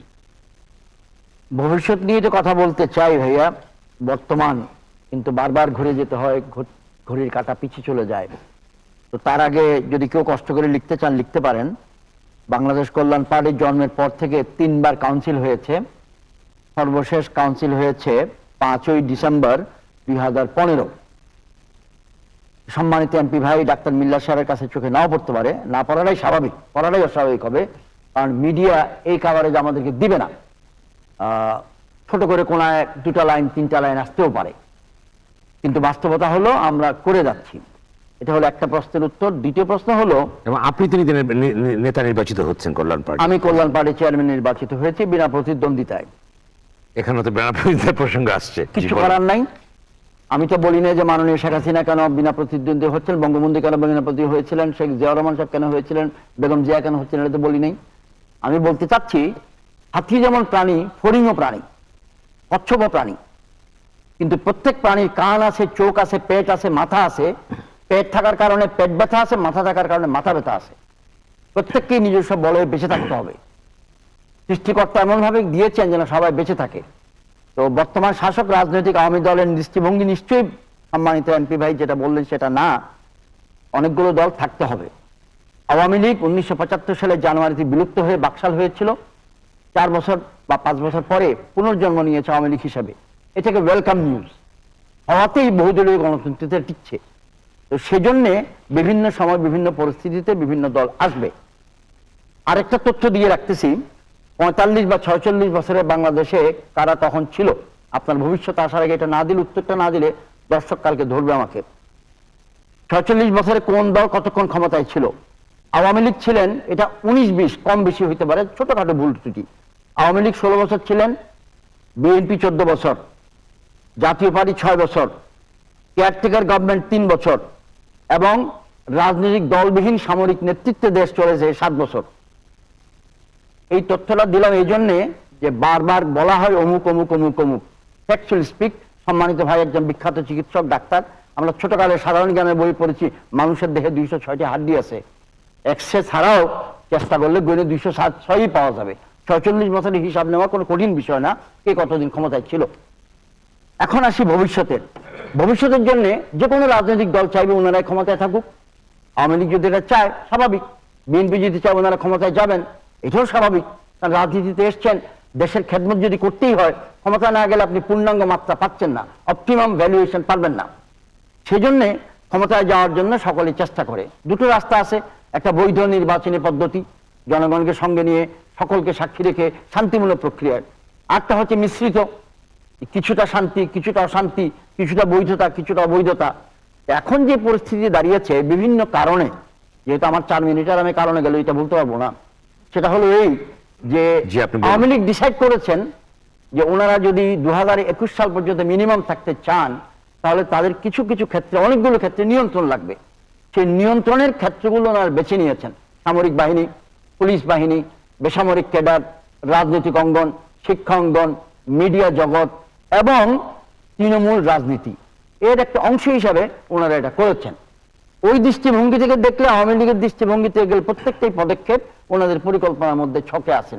কিন্তু এটার ফল আউট, এটার এফেক্ট কি পড়ছে, প্রভাব কি দেশের মধ্যে পড়ছে, এটা যদি নির্মোহভাবে আমরা দেখি তাহলে দেখবো অনেকগুলো নেতিবাচক এফেক্ট আছে। আমার আহ্বান থাকবে বিএনপি আওয়ামী লীগের ঝগড়াটাকে প্রাধান্য না দিয়ে দেশে যে মুহূর্তে এই অবস্থাটা আছে যদি মেনে নেই যে মাননীয় প্রধানমন্ত্রী শেখ হাসিনা চাচ্ছেন দেশটা গণতান্ত্রিকভাবে আগাক, তাহলে উনাকেই আত্মসমালোচনা করতে হবে যে উনি 5 বছর এবং 2.5 বছর 7.5 বছরের সময়ের মধ্যে উনার দল গণতন্ত্রের পরিপন্থী হয়, জনগণের সম্পৃক্ততার পরিপন্থী হয়, এমন কি কি কাজ নিয়েছেন। তা না হলে কি হবে, মানুষ মারা সকলের জন্য প্রযোজ্য। আমার আলোচনাটা কিন্তু আমি শুধু একজনকে বলছি না। মোহাম্মদ ইব্রাহিম, আপনি কি মনে করেন যে একটি নির্বাচন হলেই গণতন্ত্র হয়? মোটেই না, এটা একটা পদক্ষেপ, কিন্তু সেই নির্বাচনের পিছনে স্পিরিটটা। অন্যান্যগুলো কি পদক্ষেপ আছে আবার বলেন? নির্বাচন হলেই কি গণতন্ত্র যদি না হয়ে থাকে তাহলে আমি বলিনি যে নির্বাচন হলে গণতন্ত্র। নির্বাচনের অন্যতম উপাত্ত হচ্ছে নির্বাচনের অন্যতম গণতন্ত্রের অন্যতম উপাত্ত হচ্ছে নির্বাচন। কিন্তু সেই নির্বাচনটার সঙ্গে জড়িত মাস্তানি, সেটার সঙ্গে জড়িত পয়সার ব্যবহার, সেটার সঙ্গে জড়িত সরকারি যন্ত্রকে রাজনীতিকরণ, সরকারি আইন শৃঙ্খলা রক্ষাকারী বাহিনী, কি দরকার আছে আপনি কি মনে করেন? আপনার দরকার একটা নির্মোহ পরিবেশ, নিরপেক্ষ পরিবেশ, যেটা আমি কল্পনা করি একটি স্বাধীন শক্তিশালী নির্বাচন কমিশন হলে আমি মনে করি অ্যাচিভ করা সম্ভব। কিন্তু সেই নির্বাচন কমিশনের এখন থেকে 1.5 মাস বা 3 সপ্তাহ আগে কোন এক সময়, এক্সাক্ট পেপারের নামটা মনে নেই, অনেক পেপারে এসছে, 2 দিন পেপারের সংবাদটা সেরকম, নির্বাচন কমিশন মহোদয় প্রধান নির্বাচন কমিশনার অপেক্ষা করছেন মাননীয় প্রধানমন্ত্রীর দিক নির্দেশনার জন্য। আর এর পরের দিন নিউজ আসলো মাননীয় প্রধানমন্ত্রী বলেছেন নির্বাচন যেন সুষ্ঠু হয়, কঠোর হতে হবে। ধন্যবাদ আপনাকে। আমি এটা দিয়ে বুঝাতে চাইলাম যে অনিচ্ছাকৃতভাবে হোক, আমি মেনে নিলাম অনিচ্ছাকৃত, কিন্তু নির্বাচন কমিশন স্বীকার করে নিচ্ছে যে তারা সরকারের প্রতি নির্ভরশীল। ধন্যবাদ এটা কাম্য না। Thank you very much. এত সময় পাওয়া যাবে না, অনেক শুকরিয়া। ধন্যবাদ। আসলে সত্যিকার অর্থে যে আমি যে কাউন্সিল সম্বন্ধে জিজ্ঞেস করেছিলাম, তো আসলে ডেটটা জানতাম না। উনি বলেছেন যে পত্রপত্রিকা এইভাবে আসে যে সবার চোখে পড়ে না। সত্যি পড়লে একটু আমাদের জন্য কথা বলতে আর একটু সুবিধা হতো আর কি। বারবারই একই লোক কনভেনার, একই লোক চেয়ারম্যান হিসেবে দেখার পরবর্তীতে মনে হয় যে হয়তো ওইভাবেই হয়েছে যেমন হয়েছে। বিএনপির বিগত কাউন্সিলে একটু বলার চেষ্টা করেছেন মুক্তা আপা, যিনি বলেছেন যে আমি তার সাথে একটু যোগ করতে চাই যে সত্যিকার অর্থে যদি কোনো নেতাকে তার দল নির্বাচিত করে এতে দোষের কিছু নাই। ওই নেতাকে নির্বাচিত করবে তার দলের কর্মী বাহিনী, তার দলের কাউন্সিলররা, এতে কোনো দোষের কিছু নাই, অন্য দলের কোনো কথা বলার কোনো কারণ নাই। কিন্তু সেই কাউন্সিলররা সুযোগ পেয়েছে কিনা এটা হলো আসল কথা। যেমন ধরেন বিএনপির এই কাউন্সিলে এমন ভাবে নির্বাচন কমিশন গঠন করা হলো, এমন ভাবে নাম চাওয়া হলো, কারণ কাউন্সিলরের উপর ভয় আছে যদি কাউন্সিলের দিনে এই কাজটি করি তাহলে যদি তারা অন্য কাউকে নির্বাচিত করে ফেলে তাহলে হয়তো আমরা ক্ষমতায় নাও থাকতে পারি। আওয়ামী লীগের কথা বলেন, জননেত্রী শেখ হাসিনাকে বারবার সভাপতি করা হচ্ছে, কাউন্সিলের নাম ডিক্লারেশন হয়, একটি নাম আসে, হয়ে যান উনি। আমাদের দল আমরা যেভাবে চাইবো আমরা সেভাবেই পারবো, কিন্তু বিএনপি তার কর্মীদেরকে কাউন্সিলরদের এই সুযোগটি দেননি। যাই হোক, সে ব্যাপারে আমি কথা বলতে চাই না। আমরা বলছিলাম নির্বাচন কমিশন এবং ভবিষ্যৎ রাজনীতি নিয়ে। নির্বাচন কমিশন সম্বন্ধে একটি কথা বলি, আপনারা বারবার বলছেন নির্বাচন কমিশনকে শক্তিশালী করার জন্য, যেটা আমি আমার একটু আগে বলেছি, হ্যাঁ অবশ্যই দরকার আছে, যত আছে তার চেয়ে আরো বেশি শক্তিশালী দরকার। এর জন্য মহামান্য রাষ্ট্রপতি একটা সার্চ পার্টি গঠন করেছিলেন। তিনি চেয়েছিলেন সকল পার্টির মতামতের ভিত্তিতে একটা নির্বাচন কমিশন গঠন করা হোক। বিএনপি থেকে প্রতিনিধিরা সেই মিটিংয়েও গিয়েছিলেন, কিন্তু তারা কোনো নাম প্রস্তাব করে নাই, কোনো ধরনের সহযোগিতা করেন নাই। আমি আসলে যখন কথা শুনছিলাম মনিরের, তখন মনে হচ্ছিল মনির আওয়ামী লীগ করে, আওয়ামী লীগের পক্ষে কথা বলে, বিএনপি নির্বাচনটাকে নষ্ট করে দেয়, এটা আওয়ামী লীগের একটা দলীয় কথা। কিন্তু যখন আপনি একটা প্রক্রিয়ায় সহযোগিতা না করবেন, বারবার দাবি করবেন যে বিএনপিকে ছাড়া নির্বাচন হবে না, তাই যদি সত্য হয়ে থাকে তাহলে নির্বাচন যারা পরিচালনা করবে সেই প্রক্রিয়ার সাথে বিএনপি যুক্ত হয় নাই কেন, আমি জানতে চাই। দ্বিতীয়ত, ধরেন নির্বাচনের কথা বলি, একটার সাথে ইউনিয়ন পরিষদ নির্বাচন, মেয়র নির্বাচন কিংবা জাতীয় সংসদ নির্বাচন এক সূত্রেই গাথা, কিন্তু আপনি একটা বাদ দিয়ে আরেকটা দেখলে ভুল হয়ে যাবে। 1.5 কোটি ভুয়া ভোটার কিংবা এই সমস্ত আলোচনার মধ্যে যদি সবসময় এসে থাকে, তার চেয়ে অন্তত বলতে পারবো এবার আমাদের কোনো ভুয়া ভোটার ছিল না। নাম্বার 1, জনগণ ভোট দিতে গেছে, কারচুপি হয় নাই, সন্ত্রাস হয় নাই, এটা কিন্তু আমি প্রথমবারই স্বীকার করে নিয়েছি, কারণ দ্বিতীয়বারও স্বীকার করে নিচ্ছি। কিছু কিছু জায়গায় কিছু কিছু ঘটনা ঘটে আমাদের দেশের মতো, বিশেষ করে স্থানীয় সরকার নির্বাচনে এই ধরনের ঘটনা এই কারণেই ঘটে, এইখানে আওয়ামী লীগ বিএনপি যে মার্কাই নামুক না কেন, আমার আত্মীয় আমাকে ভোটটা দেয়। জাতীয় সংসদ নির্বাচনে এই কাজটি হয় না। জাতীয় সংসদ নির্বাচনের সম্বন্ধে কেউ কেউ 2014 সালের নির্বাচনের কথা বলেছেন। নির্বাচন করা, নির্বাচন না করা আপনার গণতান্ত্রিক অধিকার। আপনি নির্বাচনে আসবেন না, আপনি আপনার সে দল সেই সিদ্ধান্ত নেবে, আপনি সেটা করবেন। যেটা আপনারা চিন্তা করেছিলেন ইউপি নির্বাচনে অংশগ্রহণ করবেন না, যে নির্বাচনে জিতবো সেই নির্বাচন সম্বন্ধে কোনো কথা বলবো না, যেমন 5টি সিটি কাউন্সিলে বলি নেই। আর যে নির্বাচনে হারবো সেই নির্বাচন সম্বন্ধে আমি একটি ছোট্ট তথ্য দিতে চাই। 2008 সালের নির্বাচনের পরে প্রতিদ্বন্দ্বিতামূলক নির্বাচন 2014 সালে হয়নি, কিন্তু 2008 সালের নির্বাচনে আমরা ভোট পেয়েছিলাম আওয়ামী লীগ 48 ভাগ, বিএনপি পেয়েছিল 32 ভাগ। নির্বাচন কমিশনের তথ্য দেখবেন। সেই মেয়র নির্বাচন গত বছর যেটি হয়েছে সেটাতে আওয়ামী লীগ পেয়েছে 52 ভাগ, বিএনপি পেয়েছে 28 ভাগ। মাত্র 4 ভাগ ভোটারের ভোট মনোভাব তারা পরিবর্তন করেছেন। এর কারণটি হচ্ছে বিএনপি যে জ্বালাও পোড়াও আগুন সন্ত্রাস করলো, শত শত মানুষকে পুড়িয়ে মারলো, হাজার হাজার মানুষকে পঙ্গু করে দিল, দেশের সম্পদ ধ্বংস করে দিল, কোমলমতি শিক্ষার্থীদের শিক্ষা ব্যবস্থা ধ্বংস করার জন্য ছিল। আমি তো ভেবেছিলাম তারা আরো ভোট কম পাবে। এই ভোটের পরে যখন তারা সেই ভোটটি পেল, এর মাঝামাঝি সময় তারা আবার গত বছরে, অর্থাৎ গত বছর 15 সালের প্রথম দিকে 3 মাস তারা অবরোধ থেকে বসলো। অবরোধটা এখনো আছে, কারণ তারা এখনো অফিসিয়ালি উইথড্র করে নাই, কিন্তু তারা ঘরে ফিরে গেছে যে অবরোধ সফল না করা পর্যন্ত। শুধু ঘরে ফিরে যায় না, বিভিন্ন জায়গায়ও যাচ্ছেন এখন। সেটার মাধ্যমে তারা আরো নিজেদের আস্থা জনগণের সামনে, জনগণ চায় এমন একটি দল যে কথাটি বলবে সেই কাজটি করবে। যেমন আমরা বলি 2021 সনের মধ্যে বাংলাদেশকে মধ্যমায়ের দেশে পরিণত করব, আমরা 2015 সনের মধ্যে সেই ব্র্যাকেটে উঠে গেছি, হয়তো নিম্ন মধ্যমায়, কিন্তু সেই মধ্যমায়ের দেশের ব্র্যাকেটে চলে গেছি। ইনশাআল্লাহ 2021 সনের মধ্যে আওয়ামী লীগ আল্লাহর রহমতে ইনশাআল্লাহ বাংলাদেশকে মধ্যমায়ের দেশে পরিণত করবে, এবং ভবিষ্যৎ রাজনীতিতে 2041 সনের মধ্যে আমাদের ওই মালয়েশিয়া, সিঙ্গাপুর কিংবা ইংল্যান্ডের দিকে তাকিয়ে থাকতে হবে না, তারা আমাদের দিকে তাকিয়ে থাকবে। ধন্যবাদ আপনাকে। জোনায়েদ সিং, আপনার বক্তব্য কিন্তু একটি সম্পূর্ণ প্রশ্ন আপনাকে করতে চাই যে আমাদের প্রধান রাজনৈতিক দলগুলো নির্বাচনকে কেন্দ্র করেই তারা মনে করে গণতন্ত্র এবং নির্বাচনকে কেন্দ্র করে যাদের আন্দোলন সংগ্রাম সমস্ত কিছু চলে, আসলে গণতন্ত্রের জন্য আর কি কি শর্ত আছে কিনা যদি আপনি এই প্রসঙ্গে বলেন। হ্যাঁ, যদি আপনি সময় দেন তাহলে বলতে পারেন। প্রথমেই একটা বিষয় ডক্টর হাবিব মিল্লাত যেটা বলেছিলেন যে আমাদের দল সম্পর্কে, আসলে আমাদের দল নিয়ে এখানে কথা বলার কথা না, কিন্তু আপনি প্রশ্ন তুলেছেন বলে গণসংহতি আন্দোলন 2002 সালে 29শে আগস্ট গঠিত হয়েছে। আমরা আসলে একটা রাজনৈতিক প্ল্যাটফর্ম কিংবা মঞ্চ আকারে গড়ে তুলেছিলাম, এবং সেই থেকে গত 2015 সালের 27 থেকে 29শে নভেম্বর 3 দিন আমাদের তৃতীয় জাতীয় সম্মেলন ছিল।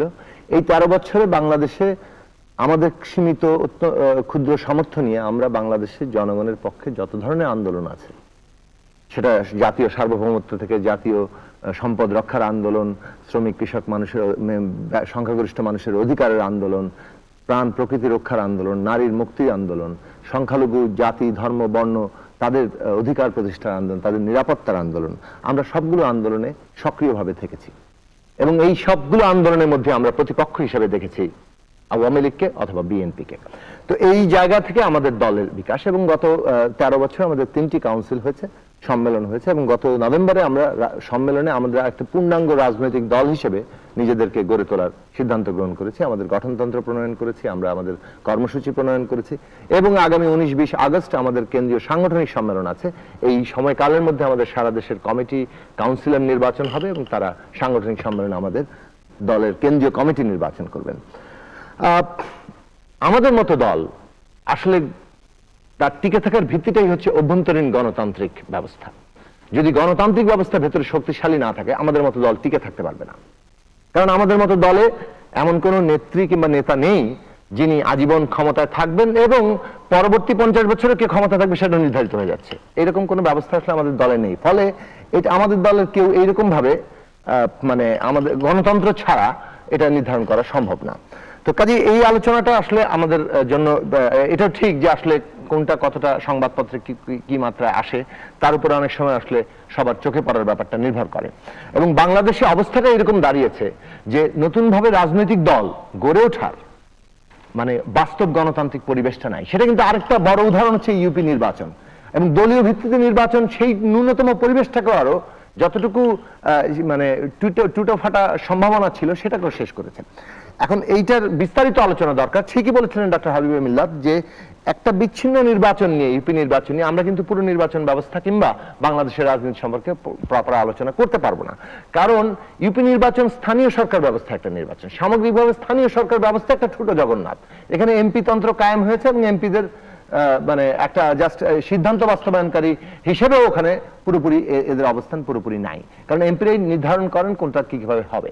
তো কাজে এই যে স্থানীয় সরকার কাঠামো যেখানে ক্ষমতাই নাই, যেটা আসলে মূলত তাদের স্থানীয়ভাবে জনগণের সম্মতির ভিত্তিতে উন্নয়নের পরিকল্পনা করার কথা, এমপিদের দায়িত্ব ছিল প্রধানত আইন প্রণয়ন করা। এমপিরা যেহেতু একেবারে ইউনিয়ন পরিষদে কি ঘটবে না ঘটবে সেটারও দায়িত্ব নিয়ে নিয়েছেন এবং সেক্ষেত্রে আওয়ামী লীগ বিএনপি একেবারে সমস্যারে হাত তুলে আইন পাশ করেছেন। সেই জায়গাগুলো আমাদের দেশের গণতন্ত্রের ভিতরে বিরাট ব্যবস্থা তৈরি করেছে। গণতন্ত্রের একটা গুরুত্বপূর্ণ জায়গা হচ্ছে কিন্তু যে আপনি তলা থেকে গণতান্ত্রিক ব্যবস্থাটা সক্রিয় থাকছে কিনা। আপনি বলেছেন তো গণতন্ত্রের জন্য নির্বাচন কি, আসলে গণতন্ত্র মানে কি? গণতন্ত্র শুধু কি নির্বাচন না, কিন্তু গণতন্ত্রের একটা প্রাথমিক জায়গাটা হচ্ছে জনগণের সার্বভৌমত্ব, মানে ব্যক্তির স্বাধীনতা এবং সার্বভৌমত্বকে গণতান্ত্রিক ব্যবস্থা স্বীকার করে এবং সেটা স্বীকার করে বলে জনগণ সার্বভৌম, জনগণের সার্বভৌম ক্ষমতার প্রকাশ হিসাবে তার প্রতিনিধিত্বরা নির্বাচিত হয় এবং তারা দেশ পরিচালনা করবে অথবা সরকার পরিচালনা করবে। এইটা যখন গণতন্ত্রের প্রাথমিক ভিত্তি, এটা যখন অস্বীকার হয় তখন গণতন্ত্রের মধ্যে যে সমস্ত মানুষের মৌলিক অধিকারগুলো স্বীকৃত হয় সেই অধিকারগুলোর আর কোনো সুযোগ এবং সম্ভাবনা থাকে না। কেননা এই আপনি প্রাথমিক যে সার্বভৌম ক্ষমতা সেই জায়গায় তাকে হস্তক্ষেপ করছেন। কাজেই বাংলাদেশের পরিস্থিতি এখন মৌলিক জায়গাতে একেবারে গণতন্ত্রের প্রথম সিঁড়িতে যে জনগণের সার্বভৌম ক্ষমতা, তার ক্ষমতার প্রকাশ হিসাবে একটা প্রতিনিধিত্বমূলক সরকার, সেইটা নির্বাচিত হওয়ার ব্যবস্থা বাধাগ্রস্ত হয়ে যাচ্ছে এবং সেটা কেন্দ্রে বাধাগ্রস্ত হচ্ছে বলে তলা পর্যন্ত কিন্তু সেই বাধাটাই ক্রমাগতভাবে সম্প্রসারিত হচ্ছে এবং নিরঙ্কুশ হচ্ছে। সেটাই আজকের চেহারা। এবং এমন জায়গায় এসছে যে এখন ধরুন আপনি নির্বাচিত প্রতিনিধিদেরকে অভিযোগ যদি বিএনপি নেতাদের বিরুদ্ধে থাকে না, এটা আওয়ামী লীগ নেতাদের বিরুদ্ধে আছে, কিন্তু তারা কিন্তু কেউই এমপি হিসেবে বরখাস্ত হয়ে যাচ্ছেন না, কান ধরিয়ে উঠবস করাতে পারছেন কিন্তু তারপরে রেহাই পেয়ে যাচ্ছেন। কিন্তু আমরা দেখতে পাচ্ছি যে আজকাল মেয়ররা কিংবা বিভিন্ন উপজেলা চেয়ারম্যানরা বরখাস্ত হয়ে যাচ্ছেন। কাজে এই যে বরখাস্তকরণের প্রক্রিয়াটা এবং যেভাবে জেলখানায় নেওয়ার প্রক্রিয়াটা চলছে, তাতে সাধারণভাবে বিরোধী দলকে নির্বাচিত করার ক্ষেত্রে মানুষের ভাববে যে এইরকম শাসন যদি থাকে তাহলে বিরোধী দল নির্বাচিত করে লাভটা কি? এখানে তো হয় জেলখানায় যাবে অথবা বরখাস্ত হবে অথবা এ কোনো কাজ করতে পারবে না। কাজে হোল পরিবেশের মধ্যে নির্বাচন, আমি যেটা বলছিলাম যে অর্থবহতা হারিয়ে যাচ্ছে, সেই জায়গাটা এখানে তৈরি হয়েছে। উনি মনিরুজ্জামান মনির একটা কথা বলেছেন, এটা বলে আমি হয়তো আমার কথার শেষ টানতে পারবো। আপনি 2014 সালের 5ই জানুয়ারি নির্বাচনের ক্ষেত্রে বিএনপি কেন আসেনি সেই প্রসঙ্গ তুলেছেন, বিএনপির কি স্টান্স হবে। কিন্তু প্রশ্নটা হচ্ছে যে একটা নির্বাচনে 1996 সালের 15ই ফেব্রুয়ারি নির্বাচনকে তো আপনারা বর্জন করেছিলেন, প্রতিহত করতে চেয়েছিলেন এবং প্রতি বছর পরবর্তী 15ই ফেব্রুয়ারি কালো দিবস হিসেবে পালন করেছেন। আপনিও রাজনৈতিক কর্মী ছিলেন, আমিও রাজনৈতিক কর্মী ছিলাম, তাই না? তাহলে 2096 সালের 15ই ফেব্রুয়ারি নির্বাচন যে কারণে গ্রহণযোগ্য না, ঠিক একইভাবে 2014 সালের 5ই ফেব্রুয়ারি নির্বাচন গ্রহণযোগ্য নয়। নিয়ম রক্ষার নির্বাচন, সাংবিধানিক ধারাবাহিকতার নির্বাচন, এগুলো আপনারা বলেছেন। এবং এ থেকে কি সত্যটা বেরিয়ে আসে যে বাংলাদেশের রাজনৈতিক সরকার একটি নির্বাচন, কোন নির্বাচনের মাধ্যমে ক্ষমতা হস্তান্তর করতে পারেনি। একটা ক্ষমতা হস্তান্তর হয়েছে 2015 সালে, 1996 সালের 15ই ফেব্রুয়ারিতে বিএনপি টু বিএনপি, আর 2014 সালের 5ই জানুয়ারি আওয়ামী লীগ টু আওয়ামী লীগ, এবং দুটো নির্বাচনের চেহারা হচ্ছে এই। কাজে বাংলাদেশের রাজনৈতিক সরকারগুলো কত বছর, মানে এই 44 বছরের মধ্যে একটি নির্বাচিত মানে কি নির্বাচনের মাধ্যমে ক্ষমতা হস্তান্তর শান্তিপূর্ণভাবে করতে পারেনি। মাঝখানে যে কয়েকটা ক্ষমতা হস্তান্তর হয়েছে সেগুলো তত্ত্বাবধায়ক সরকার আমলে, আর বাকিটা হচ্ছে সব সামরিক অভ্যুত্থান। কাজেই ক্ষমতা পরিবর্তন এই যে চেহারাটা দাঁড়িয়েছে, বাংলাদেশের 44 বছরের অর্জন কি? শান্তিপূর্ণভাবে ক্ষমতা হস্তান্তরের কোনো বৈধ সাংবিধানিক প্রক্রিয়া আমরা এখানে প্রতিষ্ঠিত করতে পারিনি। তার কারণ কি? সংবিধানের মধ্যে যে স্বৈরাচারী ক্ষমতা কাঠামো আছে সেটা কোনো প্রতিষ্ঠানকে দাঁড় করাতে দেয়নি।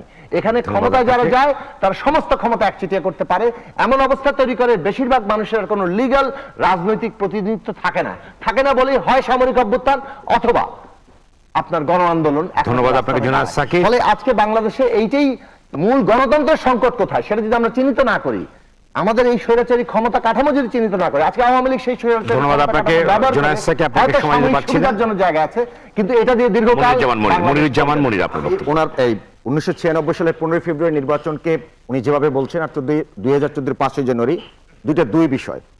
এই কারণে বললাম তৎকালীন সময় একজন রাজনৈতিক ছাত্র আন্দোলনের কর্মী হিসেবে 1996 সালের 15 ফেব্রুয়ারি নির্বাচনকে বাংলাদেশের মানুষ, শুধু আওয়ামী লীগের নেতা কর্মী নয়, গোটা বাংলাদেশের মানুষ জননেত্রী শেখ হাসিনার সেদিনে সেই দীপ্ত কণ্ঠ জাতির সামনে বলেছিল মানুষের বাত এবং ভোটাধিকারের নিশ্চয়তার জন্য। সেদিনে সেই আন্দোলনে বাংলার টেকনাফ থেকে তেতুলিয়া, রূপসা থেকে পাতুলিয়া গোটা বাংলার মানুষ ঐক্যবদ্ধ হয়েছিল। 2014 সালের 5 জানুয়ারি নির্বাচনে বিএনপি নামক এই আজব রাজনৈতিক দলটি বাংলাদেশের মানুষের কাছে এদেশে তারা গণতান্ত্রিক শাসন ব্যবস্থা কায়েম করতে চায় এই রকমের কোনো আবেদন এদেশের মানুষের মনিকোঠায় তৈরি করতে পেরেছিল কিনা এটা প্রশ্ন করুন আগে। তারপর সেদিনের নির্বাচনে আন্দোলন করে সেই সরকারের নতজন সরকারকে 30 দিনের মধ্যে জনগণ টেনে হেসড়ে নামিয়ে সেদিনের প্রমাণ করেছিল বাংলাদেশের মানুষ জননেত্রী শেখ হাসিনার নেতৃত্বে আস্থা রাখে। আজকের বিএনপির প্রতি সেই আস্থা রাখে না। আজকের আলোচনায় যারা ইব্রাহিম সাহেবকে প্রশ্ন করেছিলেন রাজনৈতিক সংকট, আজকে বাংলাদেশের সবচেয়ে বড় রাজনৈতিক সংকট আমার চোখে, আমি একজন রাজনৈতিক কর্মী হিসেবে মনে করি বিএনপির মতো একটি রাজনৈতিক দল যারা প্রায়শই টেলিভিশনে এসে বলে থাকেন আমরা বহুবার ক্ষমতায় এসেছি, কিন্তু এই রাজনৈতিক দলটি আদর্শিকভাবে নৈতিকভাবে তার কর্মীদেরকে যখন পরিচালিত করতে পারছে না, আজকের আপনি রাজনৈতিক সংকট থেকে উত্তরণের পথ কি? 1975 সালে 15 আগস্ট বঙ্গবন্ধুকে নির্মম হত্যার মধ্য দিয়ে আমরা দীর্ঘ 21টি বছর রাজপথে আন্দোলন করেছি। আমরা কখনো আন্দোলনের কখনো বেগবান হয়েছে, কখনো স্লোগ গতিতে যেতে হয়েছে। এটা রাজনৈতিক বিভিন্ন সময় ব্যারোমিটার হিসেবে কাজ করে।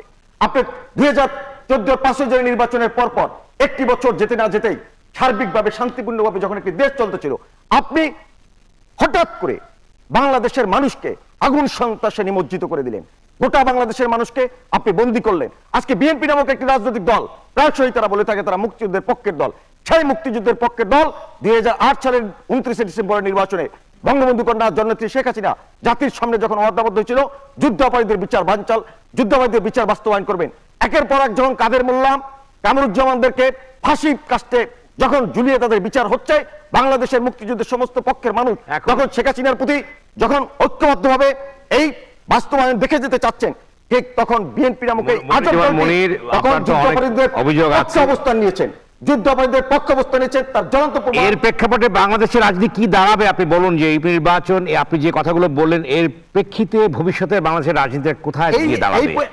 এখানেই তো রাজনৈতিক সংস্কৃতির আপনার যদি পরিবর্তন করতে চান, আপনাকে বাংলাদেশের রাজনীতি করতে হলে আপনি বাংলাদেশের রাজনীতির প্রথম এবং প্রধান মাপকাঠি হলো মুক্তিযুদ্ধ।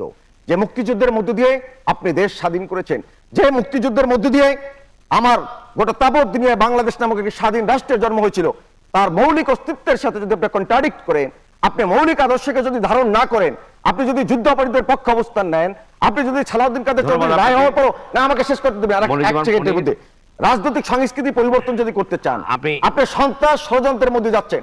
আজকে বিএনপি নামক দলটি আজকে জনগণের সাথে জনগণের মনের কথা জানে না বিদায় আজকে মেনদেন সাপাদির সাথে বৈঠক করে আজকে জয়কে হত্যা করার জন্য 82 বছরের শফিক রহমান আজকে রবার্ট লাস্টিকের সাথে বৈঠক করে। বিএনপির রাজনৈতিক অবস্থানটা সেই জায়গাটা গেছে। অর্থাৎ বাংলাদেশের মানুষ কি চায়? ধন্যবাদ আপনাকে।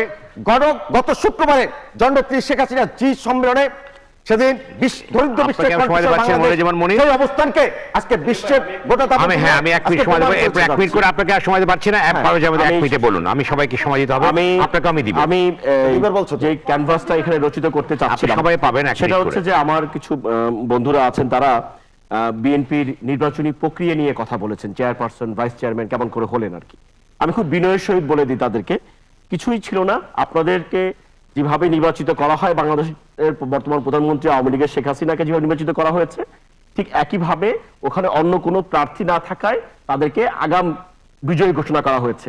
তাহলে প্রশ্ন আসে, যদি একটি নির্বাচন অনুষ্ঠিত না হয়, যদি প্রতিদ্বন্দ্বী না থাকে, তখন তো আগাম তাকে ঘোষণা করতেই হবে। 1 মিনিটে বলতে হবে হ্যাঁ, বাবা জামাল, আপনার সময় শেষ। যেখানে আপনারা যেভাবে 2014 সালে 5 জানুয়ারি নির্বাচিতে আপনারা সংসদ থেকে পদত্যাগ করেন নাই, পদত্যাগ না করে আপনারা মনোনয়নপত্র দাখিল করেছেন, নির্বাচন কমিশন বলেছে জয়ী হয়েছে, জয়যুক্ত হয়েছে, সব যারা যারা ছিল জয়যুক্ত হয়ে বসে আছেন। সো এক সেম সাথে এটা যায় না, ওটা হচ্ছে দলের কাউন্সিল, আপনারা করেছেন সংসদের, যেটার জন্য আসলে জাতি সাফার করছে। আর আমার বন্ধু মনির ধান বানতে শিবের গীত গেয়ে ফেললো এতক্ষণ, এখন অত প্রসঙ্গ তো যাওয়া যাবে না, খুব ছোট করে শেষ করে দিই। সেটা হচ্ছে কি, আমি করলে হয় মিটিং, আরেকজন করলে হয় ষড়যন্ত্র, এই গল্প কিন্তু যাতে শিখে ফেলছে, মানুষ বুঝে গেছে। আর 1996 সালে 15 ফেব্রুয়ারি নির্বাচন অন্যের জন্য হারাম, আর 14 সালে 5 জানুয়ারি আমার জন্য হালাল।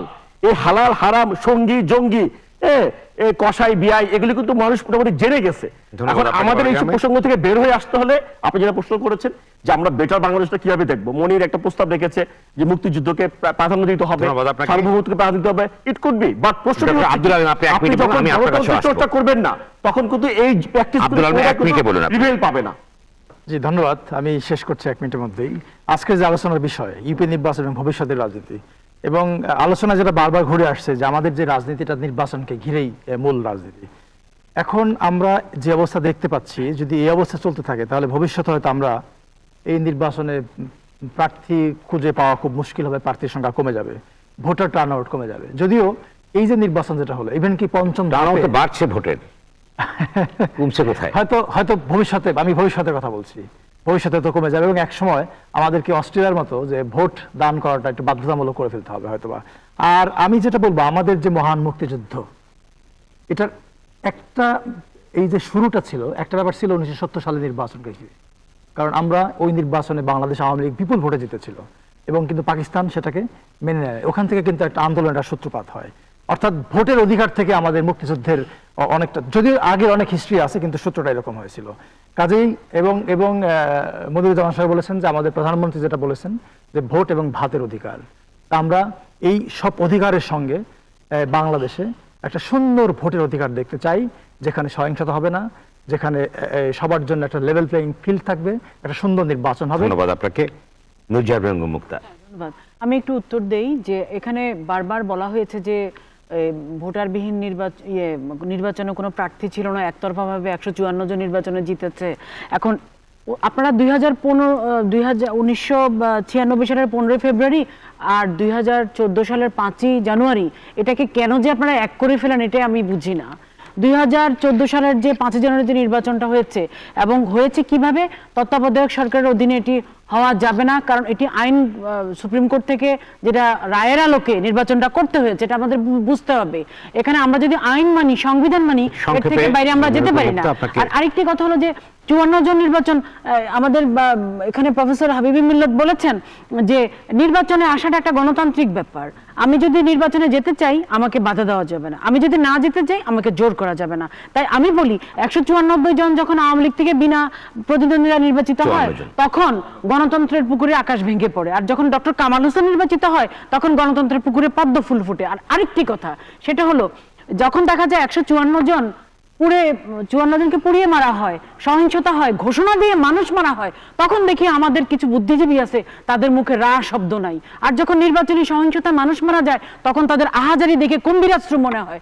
সেটাও তো হত্যা, দুইটাই হত্যা, আমরা দুইটারই নিন্দা জানাই। কিন্তু কিছু বুদ্ধিজীবী দেখা যায় একতরফা এক চোখানে যদি বিশ্বাস করছেন, যেটা আমরা অবশ্যই বাংলাদেশের জনগণ এটা পছন্দ করছে না। আর পরিশেষে আমার কথা হলো, হ্যাঁ, আমরা যে বাংলাদেশ চাই, একটা মুক্তিযুদ্ধের ভিত্তিতে আমরা একটা স্বাধীন সার্বভৌম রাষ্ট্র যেভাবে আমরা আছি, মুক্তিযুদ্ধের চেতনা সমুন্নত থাকবে। বিএনপিকে অবশ্যই যুদ্ধ অপরাধীদের সংসদ ত্যাগ করতে হবে। আমার 20 সেকেন্ড কমাই দিলেন, বলুন আপনি। আচ্ছা ঠিক আছে, আমি শুধু ছোট 2 মিনিট দুটো কথা বলে নিই। এক হলো 2015 সালের নির্বাচনে আমি যশোর অঞ্চলে জিওসি ছিলাম, তো ওই পক্ষ থেকে নির্বাচনটা দেখেছি, ফেব্রুয়ারি মাসে কথা বলছি আর কি, 1996। তো সেটাতে যে প্রতিদ্বন্দ্বী ছিল না, এটা যেমন বাস্তবতা। আর ওই নির্বাচনটা না হলে আওয়ামী লীগের দাবি অনুযায়ী এবং জামাত ইসলামের দাবি অনুযায়ী কেয়ারটেকার পদ্ধতিও সংবিধানে আসতো না, এটাও বাস্তবতা। এখন বেছে নেন, কোনটা বেছে নেবেন। ওখানে it was not a good marriage, it was living together. অর্থাৎ কিনা বিনা প্রতিদ্বন্দ্বিতার একদলীয় নির্বাচন for amending the constitution of Bangladesh, এখন ইউর ডিমান্ড। এখন ভালো কোনটা মন্দ কোনটা বিচার আপনাদের উপরে। আর 2014-তে 2007 সালে যেহেতু আমার একটা আমার 1 মিনিট আবার দেন নাই, সরি। তো আর 2 নম্বর 2014 সালে যেটা হয়েছে সেটাতে আপনারা বলতে চাচ্ছেন যে বিএনপি বা 20 দলীয় জোট ছাড়া বাকিরা এসছে, কিন্তু তারপরেও 154টি চলে যাওয়ায় আমি রাজনৈতিক একজন নবীন কর্মী হিসাবে, কিন্তু ব্যক্তি হিসাবে নবীন না, প্রবীণ, এটুকু মেনে নেবেন। আমি সেটাই বলতে চাচ্ছি, নির্বাচনের সংজ্ঞা বদলাতে হবে। 1, 2, আপনার সংবিধান মোতাবেক নির্বাচনের রুলস মোতাবেক এই ব্যক্তি এমপি হয়েছেন, এটা মেনে নিচ্ছি যে হ্যাঁ এই সিস্টেমে তো উনি আসবেন, বাট উনি কি আসলে জনগণের প্রতিনিধি? জনগণ কি ওনাকে মেনে নিতেন? তাহলে আপনাকে সংবিধান এবং নির্বাচনী প্রক্রিয়া বা নিয়ম কানুনে গভীর চিন্তা করে বদলাতে হবে। অর্থাৎ একজন ব্যক্তি যদি থাকে তাহলে তাকে পছন্দ জনগণ করবে কি করবে না তার পদ্ধতি আপনাকে বের করতে হবে। ধন্যবাদ আপনাকে। যদি না করেন আপনি সত্যিকার জনগণের ক্ষমতা দিচ্ছেন না। Thank you very much. আল্লাহ হাফেজ। ডক্টর হাবিব মিল্লাত। প্রত্যেকের দায়িত্ব। ভবিষ্যতের রাজনীতি এবং ভবিষ্যৎ দেশটা কেমন চলবে, ভবিষ্যৎ রাজনীতি হচ্ছে সবাইকে সাথে নিয়ে মুক্তিযুদ্ধ বিরোধী যারা বিএনপি জামাতের অপরাজনীতি করে, যারা রাজনীতির নামে মানুষকে পুড়িয়ে মারে, ধ্বংস করে দেশকে, তাদেরকে বুঝিয়ে শুনে, বুঝবে বলে মনে হয় না, সাথে নিয়ে যদি চলা সম্ভব হয় তাহলে হয়তো ভালো হবে। তাহলে হয়তো 2041 সনের মধ্যে এই একটা ভঙ্গুর বিএনপি হয়তো ভঙ্গুরতম দিকে চলে যেতে থাকবে। যেমন আগে মুসলিম লীগ একটা বড় দল ছিল, ধীরে ধীরে আজকে তেলাপগার মতো হয়ে গেছে। বিএনপি হয়তো আগামী 5 বছর পর বা 3 বছর পর যখন জাতীয় নির্বাচন হবে হয়তো তারা ক্যান্ডিডেট খুঁজে পাবে না তাদের দাঁড়ানোর জন্য। যাক, সে কথা বলতে চাই না। আমি বলি বাংলাদেশের ভবিষ্যৎ উজ্জ্বল, যেখানে জননেত্রী শেখ হাসিনার মতো নেতা আছেন, যার ভীষণ আছে, যিনি পরিকল্পনা করেন, সেই পরিকল্পনায় বাস্তবায়ন করেন, সে দেশ এগিয়ে যাবেই, যার জনক হচ্ছে জাতির জনক বঙ্গবন্ধু। ধন্যবাদ আপনাকে। জুনায়েদ সাকি। আচ্ছা, খুব সংক্ষেপে সেটা হচ্ছে যে আসলে এই রকম জনগণের প্রতিনিধিত্বশীল সরকার না থাকলে এবং জবাবদিহিতা না থাকলে সরকার ক্রমাগতভাবে স্বৈরাচারী হতে থাকে, এবং সেই স্বৈরাচারের একটা প্রকাশ দেখতে পাচ্ছি। আমি 1 মিনিটে বলবো যে তথ্যের সুরক্ষা আইন না করে আমরা বায়োমেট্রিক সিম করতে সরকার একটা নির্বাহী আদেশে সমস্তকে বাধ্য করালো, এবং আজকে থেকে সিম বন্ধ হয়ে গেল। কোনো কোম্পানি কিন্তু আমার সাথে এই চুক্তি করেনি, এবং ব্যক্তিগত আইনের অধিকার থেকে এটা তারা করতে পারে না। কিন্তু আইনের কোথায় আমরা পাবো, মানে অর্থাৎ প্রতিকার পাবো? কোথাও প্রতিকার পাওয়ার কোনো সুযোগ নাই। তাহলে সরকার কিন্তু আইন না করে আমার তথ্য কিভাবে রক্ষা, বায়োমেট্রিক হিসেবে খুবই ঝুঁকিপূর্ণ একটা জিনিস, এবং এটা যে কোনো জায়গায়, এটা যদি তথ্য চুরি হয় যে কোনো বিপজ্জনক জায়গায় এটা ব্যবহৃত হতে পারে, সেরকম একটি তথ্য সরকার কিভাবে এটা সুরক্ষা করবে তার আইন না করে সরকার নির্বাহী আদেশ এটা করলো। এই যে জবাবদিহিতাহীন সরকার ক্রমাগত এই ধরনের নির্বাহী আদেশের দিকে যাবে। আসলে দরকার জবাবদিহিতাপূর্ণ সরকার, দরকার হচ্ছে জনগণের প্রতিনিধিত্বশীল সরকার। সেটার জন্য এই স্বৈরাচারী ক্ষমতা কাঠামো যদি না বদল করতে পারি আমরা, স্বাধীন নির্বাচন কমিশন হবে না। আর তখন ক্রমাগতভাবে এই দলীয় প্রতীকের নির্বাচন হয়েছে, তো এরপরে দেখবেন যে আওয়ামী লীগের মধ্যে তৃণমূলে যেমন 2-1 প্রার্থী দাঁড়াতো, 2-1 প্রার্থী তো দাঁড়াতো, সেটা দাঁড়াতো তাদের ওইখানে নিচে একটা গণতন্ত্র ছিল। এখন আর বলবে কোনো প্রার্থীও থাকবে না। এরপরে দেখবেন সবাই, লাস্ট কথাটা বলি, আওয়ামী লীগের আর মোটামুটি খালি নমিনেশন, বিরাট অঙ্কের টাকা নিয়ে নমিনেশনটা দিলেই হবে, তারা আগামী ইউপি নির্বাচনে দেখবেন সেটা। আজকে আমি সংক্ষেপে একটা কথা বলি। বাংলাদেশ আজকে বিএনপির এই দুর্বল অবস্থায় বিএনপি মনোনয়ন বাণিজ্য ভবিষ্যতের রাজনীতিটা কি হবে আপনি বলুন বর্তমান প্রেক্ষাপটের আলোকে। গণতান্ত্রিক প্রক্রিয়ার মধ্য দিয়ে যেমনি ভাবে 2014 নির্বাচন হয়েছে, আমি আশা করব বিএনপি তার রাজনৈতিক প্রজ্ঞা দিয়ে আগামী নির্বাচনে গণতান্ত্রিক ধারায় ফিরে এসে মুক্তিযুদ্ধের চেতনাকে ধারণ। ধন্যবাদ আপনাদের সবাইকে গোল টেবিলে অংশ নেওয়ার জন্য। দর্শক, আজ এ পর্যন্তই। অনুষ্ঠানটি পুনঃপ্রচার হবে সকাল 8:10 দেখার আমন্ত্রণ। আগামী সপ্তাহে আবারও দেখা হবে অন্য কোনো বিষয় নিয়ে। সে পর্যন্ত সবাই ভালো থাকুন, সুস্থ থাকুন, নিরাপদে থাকুন।